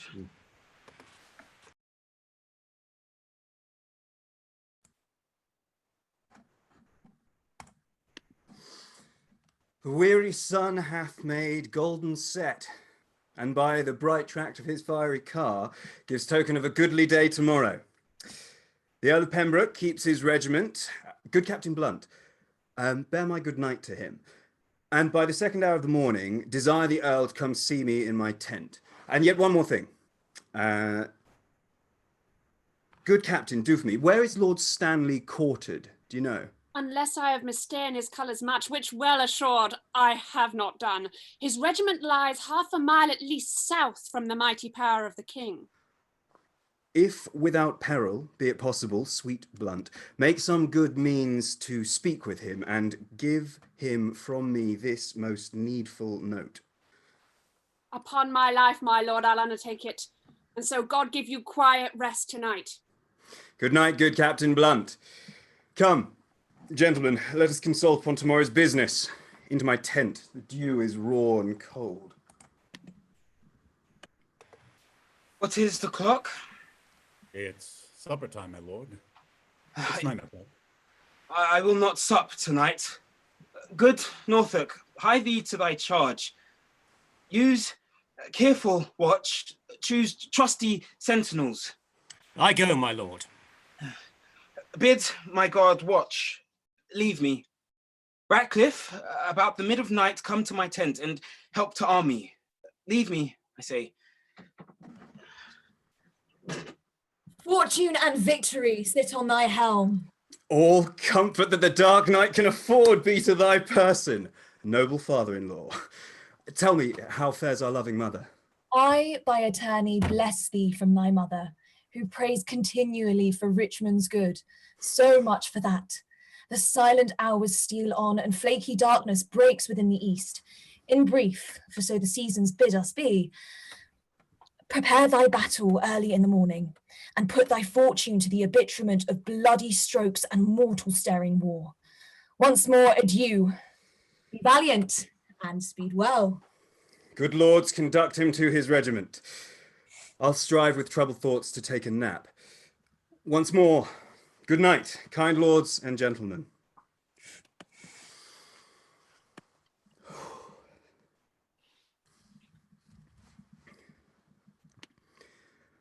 O thou whose captain I account myself, look upon my forces with a gracious eye. Put in their hands thy bruising irons of wrath, that they may crush down with a heavy fall the usurping helmets of our adversaries. Sleeping and waking, O defend me still.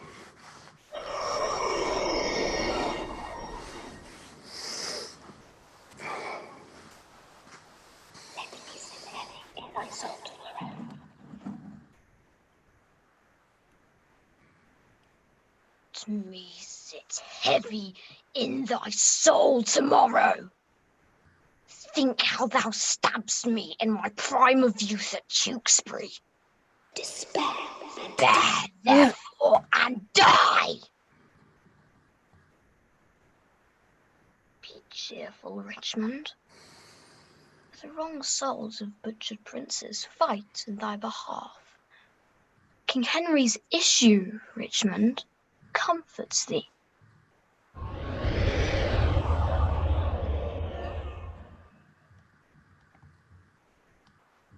I was mortal. My anointed body by thee was punched full of deadly holes. Think on the tower and me. Despair and die. Harry the Sixth bids thee. Despair and die.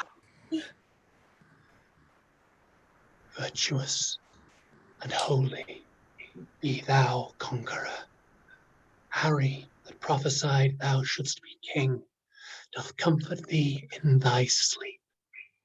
Live and flourish. Let me hear thy voice tomorrow. I was washed to death with balsam wine. Poor Clarence, by thy guile betrayed to death. Tomorrow, in the battle, think on me. And draw thy edgeless sword, despair, and die. Thou offspring of the house of Lancaster, the wronged heirs of York do pray for thee. Good angels guard thy battle. Live and flourish.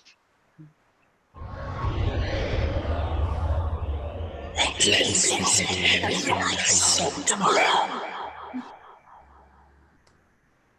Rivers that died at Pomfret. Despair and die. Think upon Grey, and let thy soul despair. Think upon Vaughan, and with guilty fear, let fall thy lance. Despair and die. Awake. All wrongs in Richard's bosom. Conquer him. Awake. And win the day.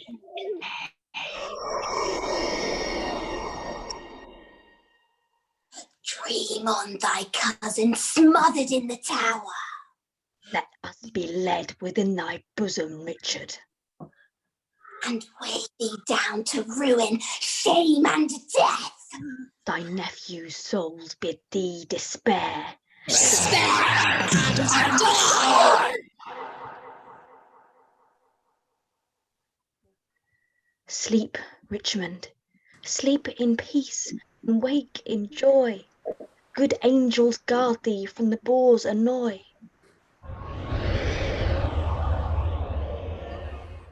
Bloody and guilty, guiltily awake, and in a bloody battle end thy days. Think on Lord Hastings. Despair and die! Quiet, untroubled soul, awake, awake, arm, fight and conquer for fair England's sake.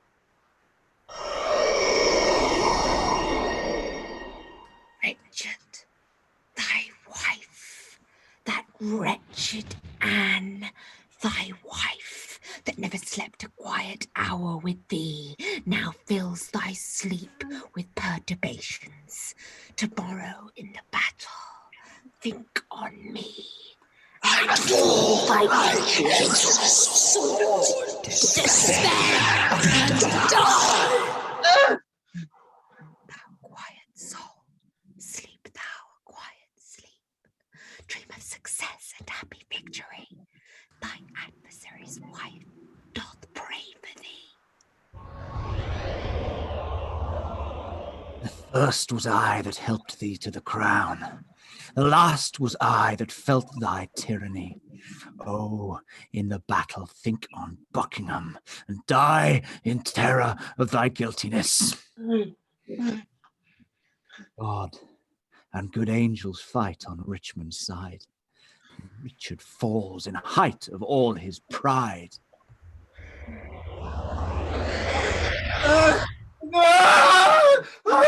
Give me another horse!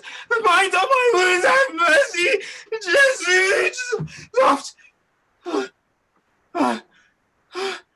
I did but dream. Oh, coward conscience, how dost thou afflict me? The lights burn blue. It is now dead midnight. Cold, fearful drops stand on my trembling flesh.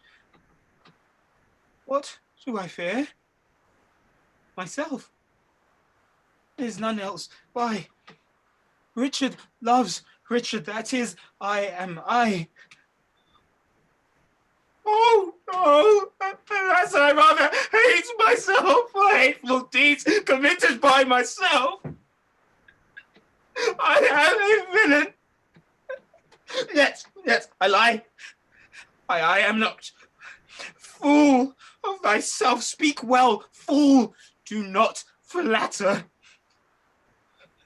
My conscience hath 1,000 several tongues, and every tongue brings in a several tale, and every tale condemns me for a villain. I shall despair. There is no creature loves me. And if I die, no soul will pity me. My lord? Who's there? Ratcliffe, my lord, 'tis I. The early village cock hath twice done salutation to the morn. Your friends are up and buckled on their armour. Oh, Ratcliffe, I have dreamed a fearful dream. Nay, good my lord, be not afraid of shadows. By the apostle Paul, shadows tonight have struck more terror to the soul of Richard than can the substance of 10,000 soldiers, armed in proof and led by shallow Richmond. 'Tis not yet near day. Come, go with me.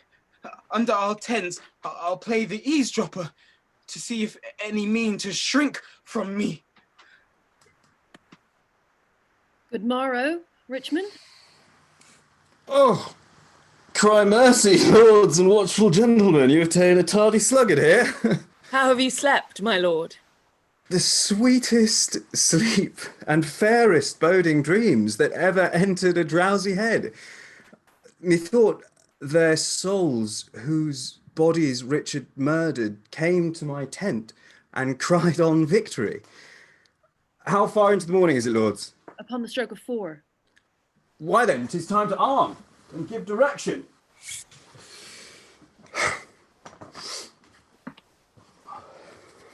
More than I have said, loving countrymen, the leisure and enforcement of the time forbids to dwell upon. Yet remember this: God and our good cause fight upon our side. The prayers of holy saints and wronged souls, like high-reared bullocks, stand before our faces. Richard except, those whom we fight against had rather have us win than him they follow. For what is he they follow? Truly, gentlemen, a bloody tyrant and a homicide, one raised in blood, and one in blood established, one that had made means to come by what he hath, and slaughtered those that were the means to help him. Then in the name of God and all these rights, sound drums and trumpets boldly and cheerfully. God and St. George, Richmond and victory!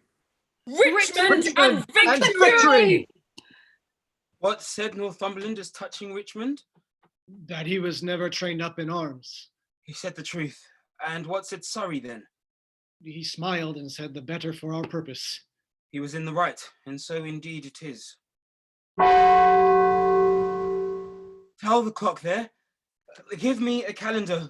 Who saw the sun today? Not I, my lord. Then he disdains to shine, for by the book he should have braved the east an hour ago. A black day will it be to somebody. Ratcliffe, the sun will not be seen today. The sky doth frown and lower upon our army. I would these dewy tears from the ground not shine today. Why, what is that to me, more than to Richmond? For the self-same heaven that frowns on me looks sadly upon him. Arm! Arm, my lord! The foe vaunts in the field! Come, bustle, bustle. Caparison, my horse. Go, gentlemen, every man unto his charge. Let not our babbling dreams affright our souls. Conscience is but a word that cowards use, devised at first to keep the strong in awe. Our strong arms be our conscience, swords our law. Remember whom you are to cope withal, a sort of vagabonds, rascals, and runaways, a scum of Bretons and base lackey peasants, whom their overclawed country vomits forth to desperate adventures, assured destruction. Let's whip these stragglers over the seas again, lash hence these overweening rags of France. If we be conquered, let men conquer us, and not these bastard Bretons, whom our fathers have in their own land beaten, bogged, and thumped, and in record left them heirs of shame. Shall these enjoy our lands, lie with our wives, ravish our daughters?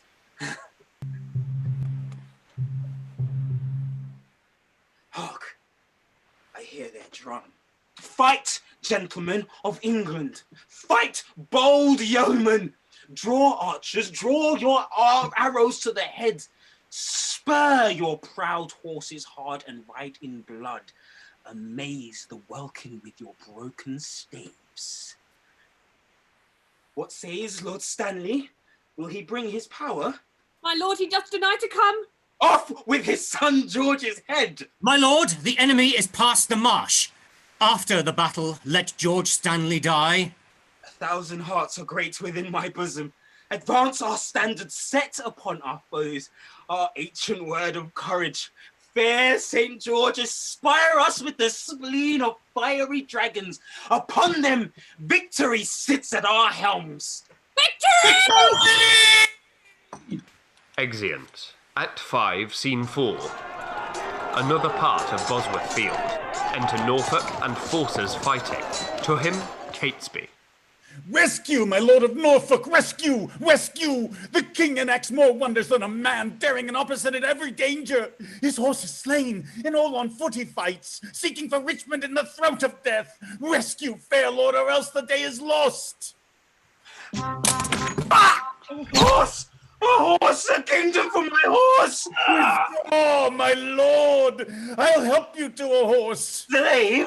I have set my life upon a cast, and I will stand the hazard of the die. I think there be 6 Richmonds in the field. 5 have I slain today instead of him. A horse, a kingdom for my horse! Exeunt. Act 5, Scene 5. Another part of Bosworth Field. Enter King Richard and Richmond. They fight.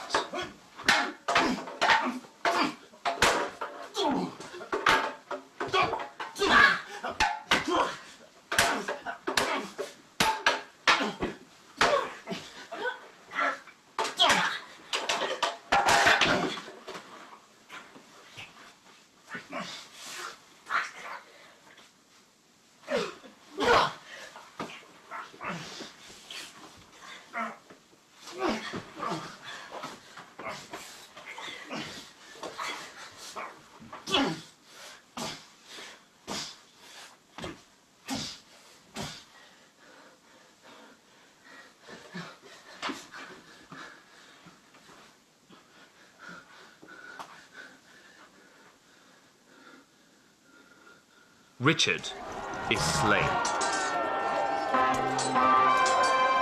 Enter Richmond, Stanley, the Earl of Derby, bearing the crown, with other lords. God and your arms be praised! Victorious friends, the day is ours! The bloody dog is dead! Then well hast thou acquit thee. Lo, here, this long usurped royalty, from the dead temples of this bloody wretch have I plucked off to grace thy brows withal. Wear it, enjoy it, and make much of it. Tell me, is young George Stanley living? He is, my lord, and safe in Leicester town. Great God of heaven, say amen to all! England hath long been mad and scarred herself.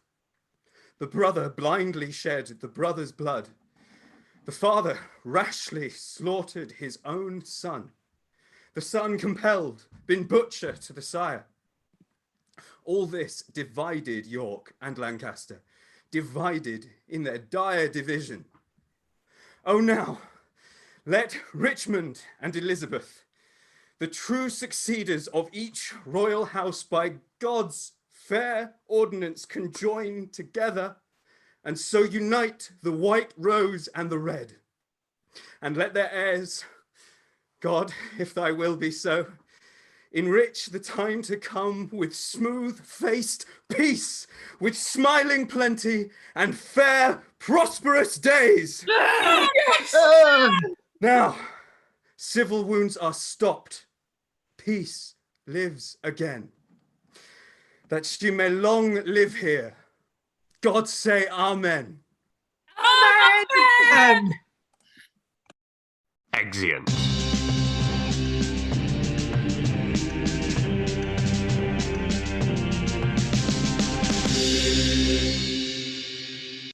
Ladies and gentlemen, back in the room, if you will, give yourselves a massive round of applause. That was unbelievable. Hot fire from every single one of you. Absolutely incredible. Thank you guys so much. Oh, my heart is still in my throat. I'm still recovering. I can't imagine what it's like to be on your side of things. Absolutely Amazing. tremendous, everyone. Thank you so Amazing. much. That was incredible, guys. Such a Truly thrill. amazing. Amazing work for everybody. Schmeg. Amazing work, amazing work. I just want to let you know that the applause emojis are coming in thicker and faster than perhaps ever before. It is an absolute riot out there with our digital groundlings. Yeah, we've literally got people saying standing up to clap. We have standing ovations in people's living rooms right now, and they were richly, richly deserved. You all did an absolutely phenomenal job. Knocked it out of the park. Absolutely incredible. Thank you all so much. Thank you, Much. Rob. That was an amazing experience. Thank you. Thank you so much. Thank you. Wow, you guys are absolute favourites. Thank you so much. Oh, wow. What a team. Honestly, I am at a loss for words. I am at a genuine loss for words right now. I know as the host, that's my job to kind of keep things moving along, but I just kind of want to marinate in it for a little bit right now. I want to kind of just sit in that, still going in here, honestly. Amazing work. Thank you so much to Yaret and Enrique Ortuño for that incredible climactic fight. Well done. Also need to give a massive shout out to Adam Woodhams, our sound designer for this week. Who's pushed the boundaries. Push the boundaries of what we thought might be possible. We've done new things in new ways this week that have allowed us to create effects that we've never done before. It's been absolutely amazing. I am in awe of every single one of you. The ingenuity and the creativity that you bring to this every single time just allows this thing to keep going, and it is truly humbling and overwhelming to be in your incredible company. It really, really is.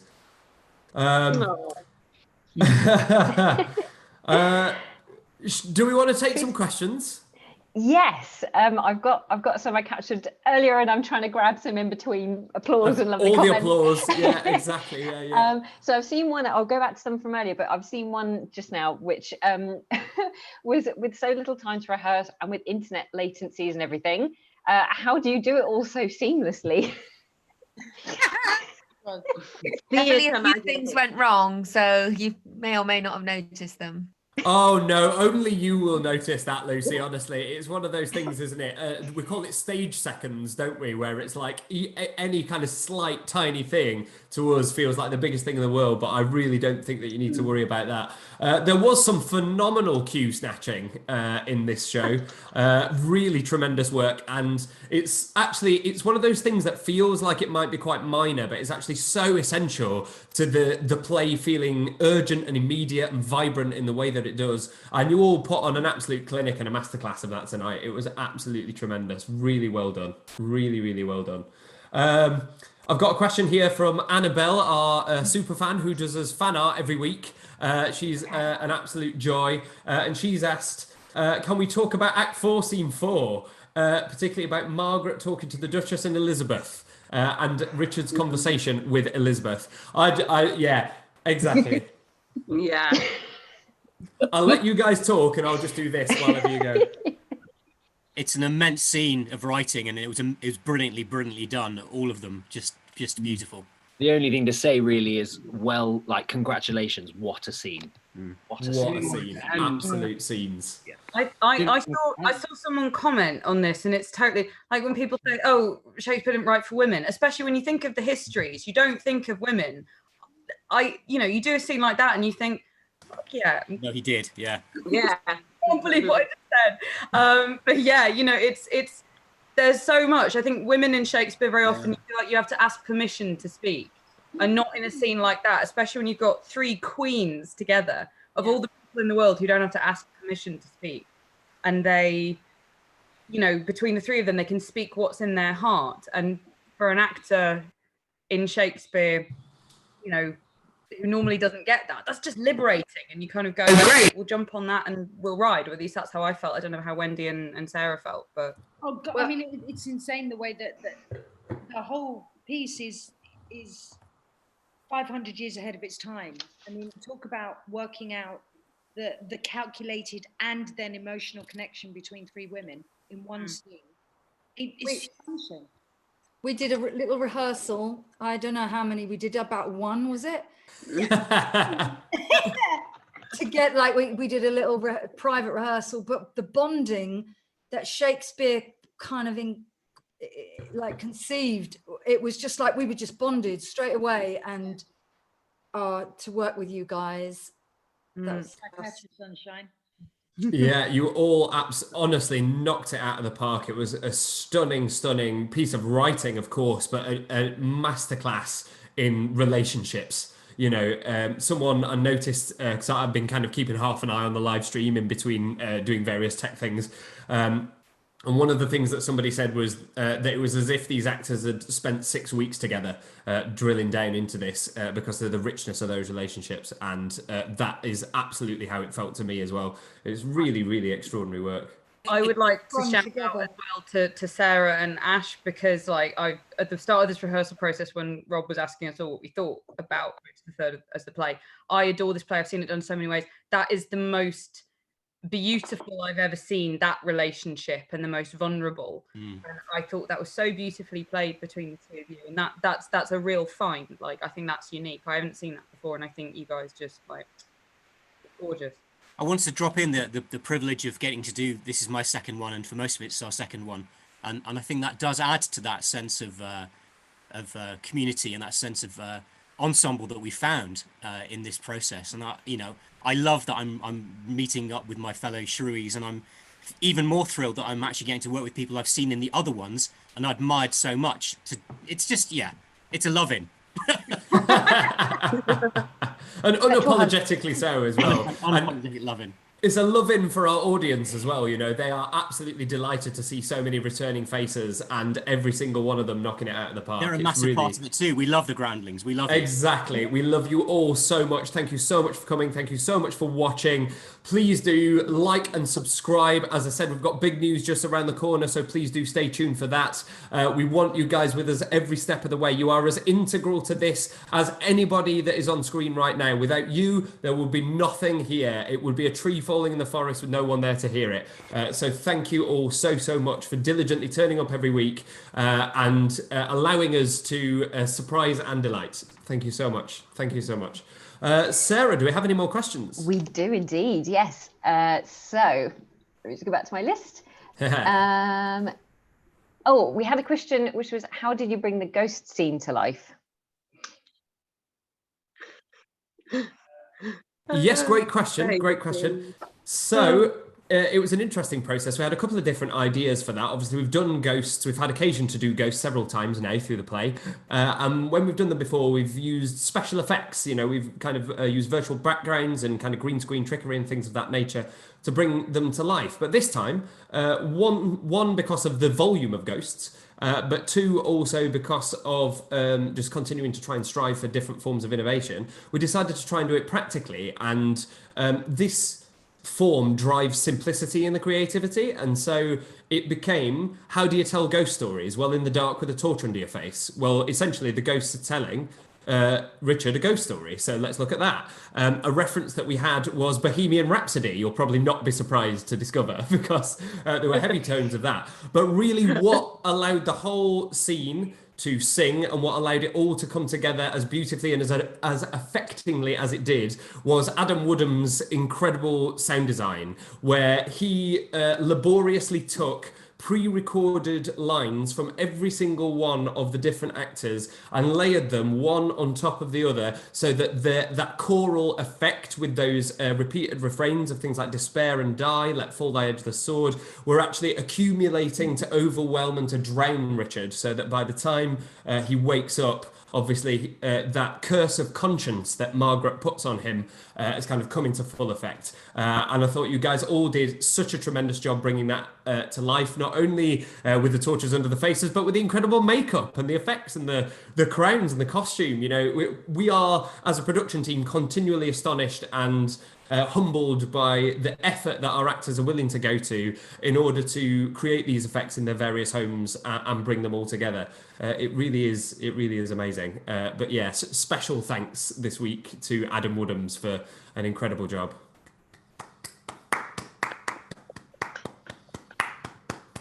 Wonderful, wonderful. I think we've probably got time for a couple more questions. I'd like to say at this point, if you have enjoyed tonight's performance and you would like to see more of them, and you would like the actors that are participating in them to get a little something for their troubles, then please do consider donating to the Patreon Opt-in Hardship Fund that is going to allow actors that are facing financial difficulties as a result of COVID-19 to opt in to receive a share of the money that you donate. So please do consider donating. Every £1.05 is appreciated.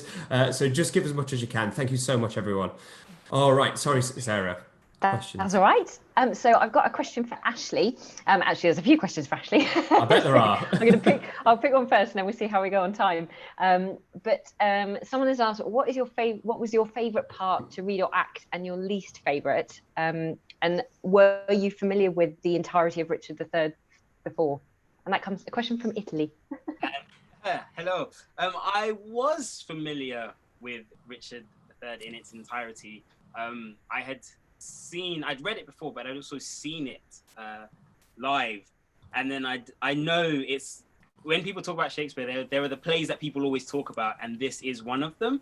And I said in our very first sort of rehearsal that I was so nervous to play this part, because everybody has a version and an expectation of what Richard is and how he should be played.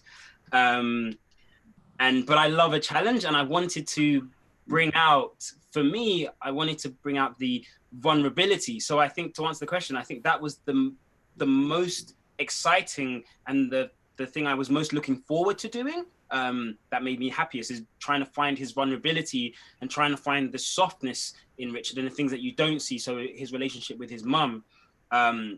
And I was really looking forward to teasing that out, and I had wonderful Sarah, to help me do that. Just wonderful. The thing I was least looking forward to, probably even though I said you just get to talk and talk and talk, I think it probably was his soliloquies and finding the change without making him a caricature of going, oh, no, and then finding the sort of the different voice and the cadences and who he is to one person and who he is to somebody else, and then when he's on his own.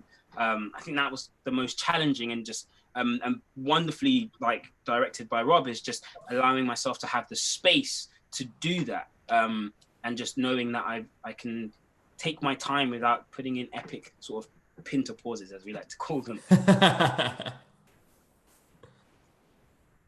Fabulous. Well, I think you did a tremendous job, Ashley. I do want to just give a special round of applause actually to Ashley for that performance, because it was absolutely astonishing. Amazing. Really superb.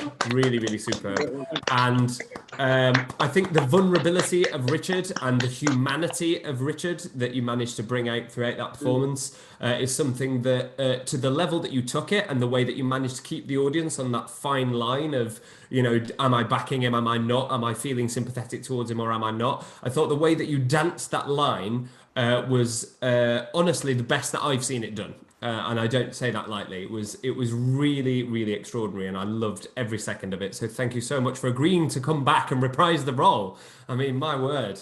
It was an honor. Just so you know, Mama does actually love you. Brilliant. Sarah, any more questions?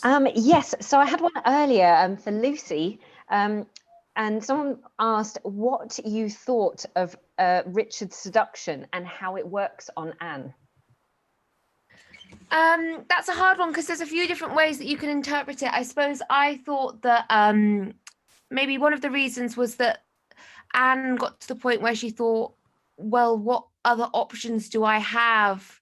And she is kind of limited in that place because her husband's just been killed, and she was kind of going in a good place. And then he offers this potential other route with him. She's not fully convinced, I don't think. But also, I just think he has such a way with words that she starts to buy into it a little bit, and I think he gets to learn the things about her that work on her. So I think she's a little bit self-obsessed, and so he plays on that a little bit by suggesting that because she's so adorable or attractive or whatever, that's the kind of thing that she loves, that flattery. So I think she's just a bit blinded by that and kind of gets lulled into that that kind of thing. So it was a really fun scene to play around with those different ways that she's convinced. Absolutely. And I think obviously Shakespeare's writing, incredible. You know, one of the things that he does that I think is one of the things that I most love about his writing is when characters are in competition with each other and they reframe each other's ideas and they show someone the same idea that they just gave, but through a different lens. And I think Richard does that so expertly through all of that interchange with Anne. You know, I refer to it as a kind of Aikido. He kind of redirects her energy in a different way to the point where there's almost a hypnotic effect there it has. And I think obviously the iambic rhythm really helps with that as well, because there's this kind of pulsing thing that if you match somebody's rhythm, that's a form of synchronicity, isn't it? It's a form almost like dancing where we're sharing rhythms together. There's an intimacy to that even. And there's so many shared lines in that scene, you know, where they're kind of completing each other's sentences, as it were, certainly completing each other's rhythms. The seduction comes from that. Sorry, Luke, yes. No, I was going to say, I really loved it because I really saw this kind of like intense, like gaslighting, kind of like it was all your fault. I did it all because you made me do it. And she's in such a vulnerable place at that point. She's literally with a dead body right next to her. And he comes along and goes, you know, I killed this guy because you made me do it because I love you so much and you made me love you so much. It's really psychological warfare against her, and she's so incredible, and it's I thought you both played it expertly. I was so taken in by it and was like, of course she kind of gives into him because he just hits every sort of vulnerable part of her mind all at one go. It's really intense. And then just thrusts a ring on her and she's like, I take it, but I'm not going to give it, you know. Absolutely. And I think it's really interesting. There's a rhetorical device that Shakespeare uses a lot called a chiasmus, which is a mirrored structure. And he'll use that often just within lines or with the sounds of words. So purple the sails and so perfumed, you get PSSP, things like that. But the mirrored structures in this play are actually across the acts. And there's so many mirroring moments. Even the Duchess of York, and I believe almost right in the middle of the play, talks about the two broken mirrors and I'm left with this one mirror left. And so mirrors are this kind of hidden theme that are laced through it, but there's the mirroring of the Lady Anne and Gloucester scene with the Lady Elizabeth and Gloucester scene, and one is on the rise and one is on the fall, and one is successful and one is unsuccessful, and you get the lowered upon our house in the opening speech, and then when he's on the battlefield he says, you know, the clouds are lowering upon us and we're not seeing the sun's face. There's so many mirrored structures in this play that I find that cleanliness of the arc just absolutely fascinating, just from a nerd point of view. What's that? Sorry, Dom? Shakespeare's quite good, isn't he? He is, isn't he? He's all right. He's all right. Fabulous. Okay, we're going to take one more question and then we're going to have to go. Hello. So there's one that I saw popped up, which I thought was quite a fun one for everyone to answer. So someone has asked, what does it look like backstage? And what goes on in this green room we speak about? And does it go on through the show? Don't want to know. So there's a lot of congratulation from everyone. Support, like a lot of that, but then also a lot of like, well, I don't know about everyone else, but anyway, I do a lot of apologizing for like, I'm so sorry I messed that bit up or I didn't come on. I'm so sorry I was getting changed and I forgot. And then everyone goes, no, well done, it's fine. I mean, it's the first time that a lot of us have seen parts of the play as well. So we're watching it for the first time with you guys. And so we're genuinely impressed by what each other are doing. It's amazing.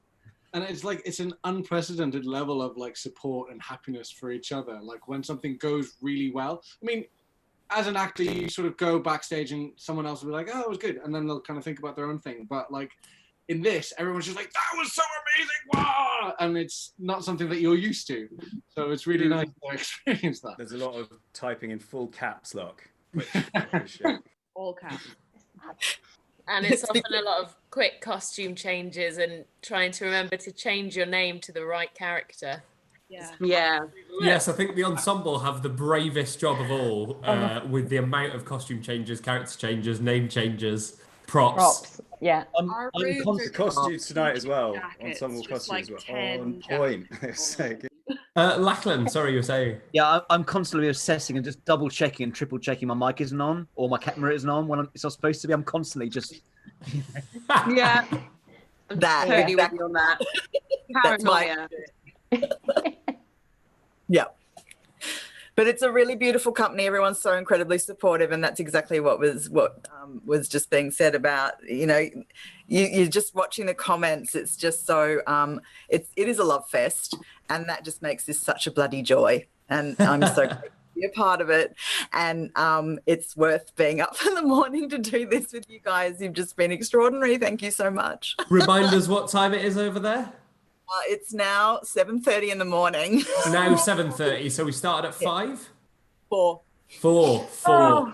My word, that is absolute commitment. But this is a global cast for a global audience, so you know we couldn't have done it without you, mate, and we thank you so much for that. So, ladies and gentlemen, I'm going to draw this discussion now to a close. I hope you've had a wonderful evening. We certainly have. I certainly have, and I really hope to see you next week for the Comedy of Errors. Or maybe even before.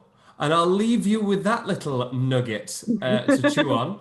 And we will see you very soon. Thank you, everyone. Keep your eyes peeled. Good night.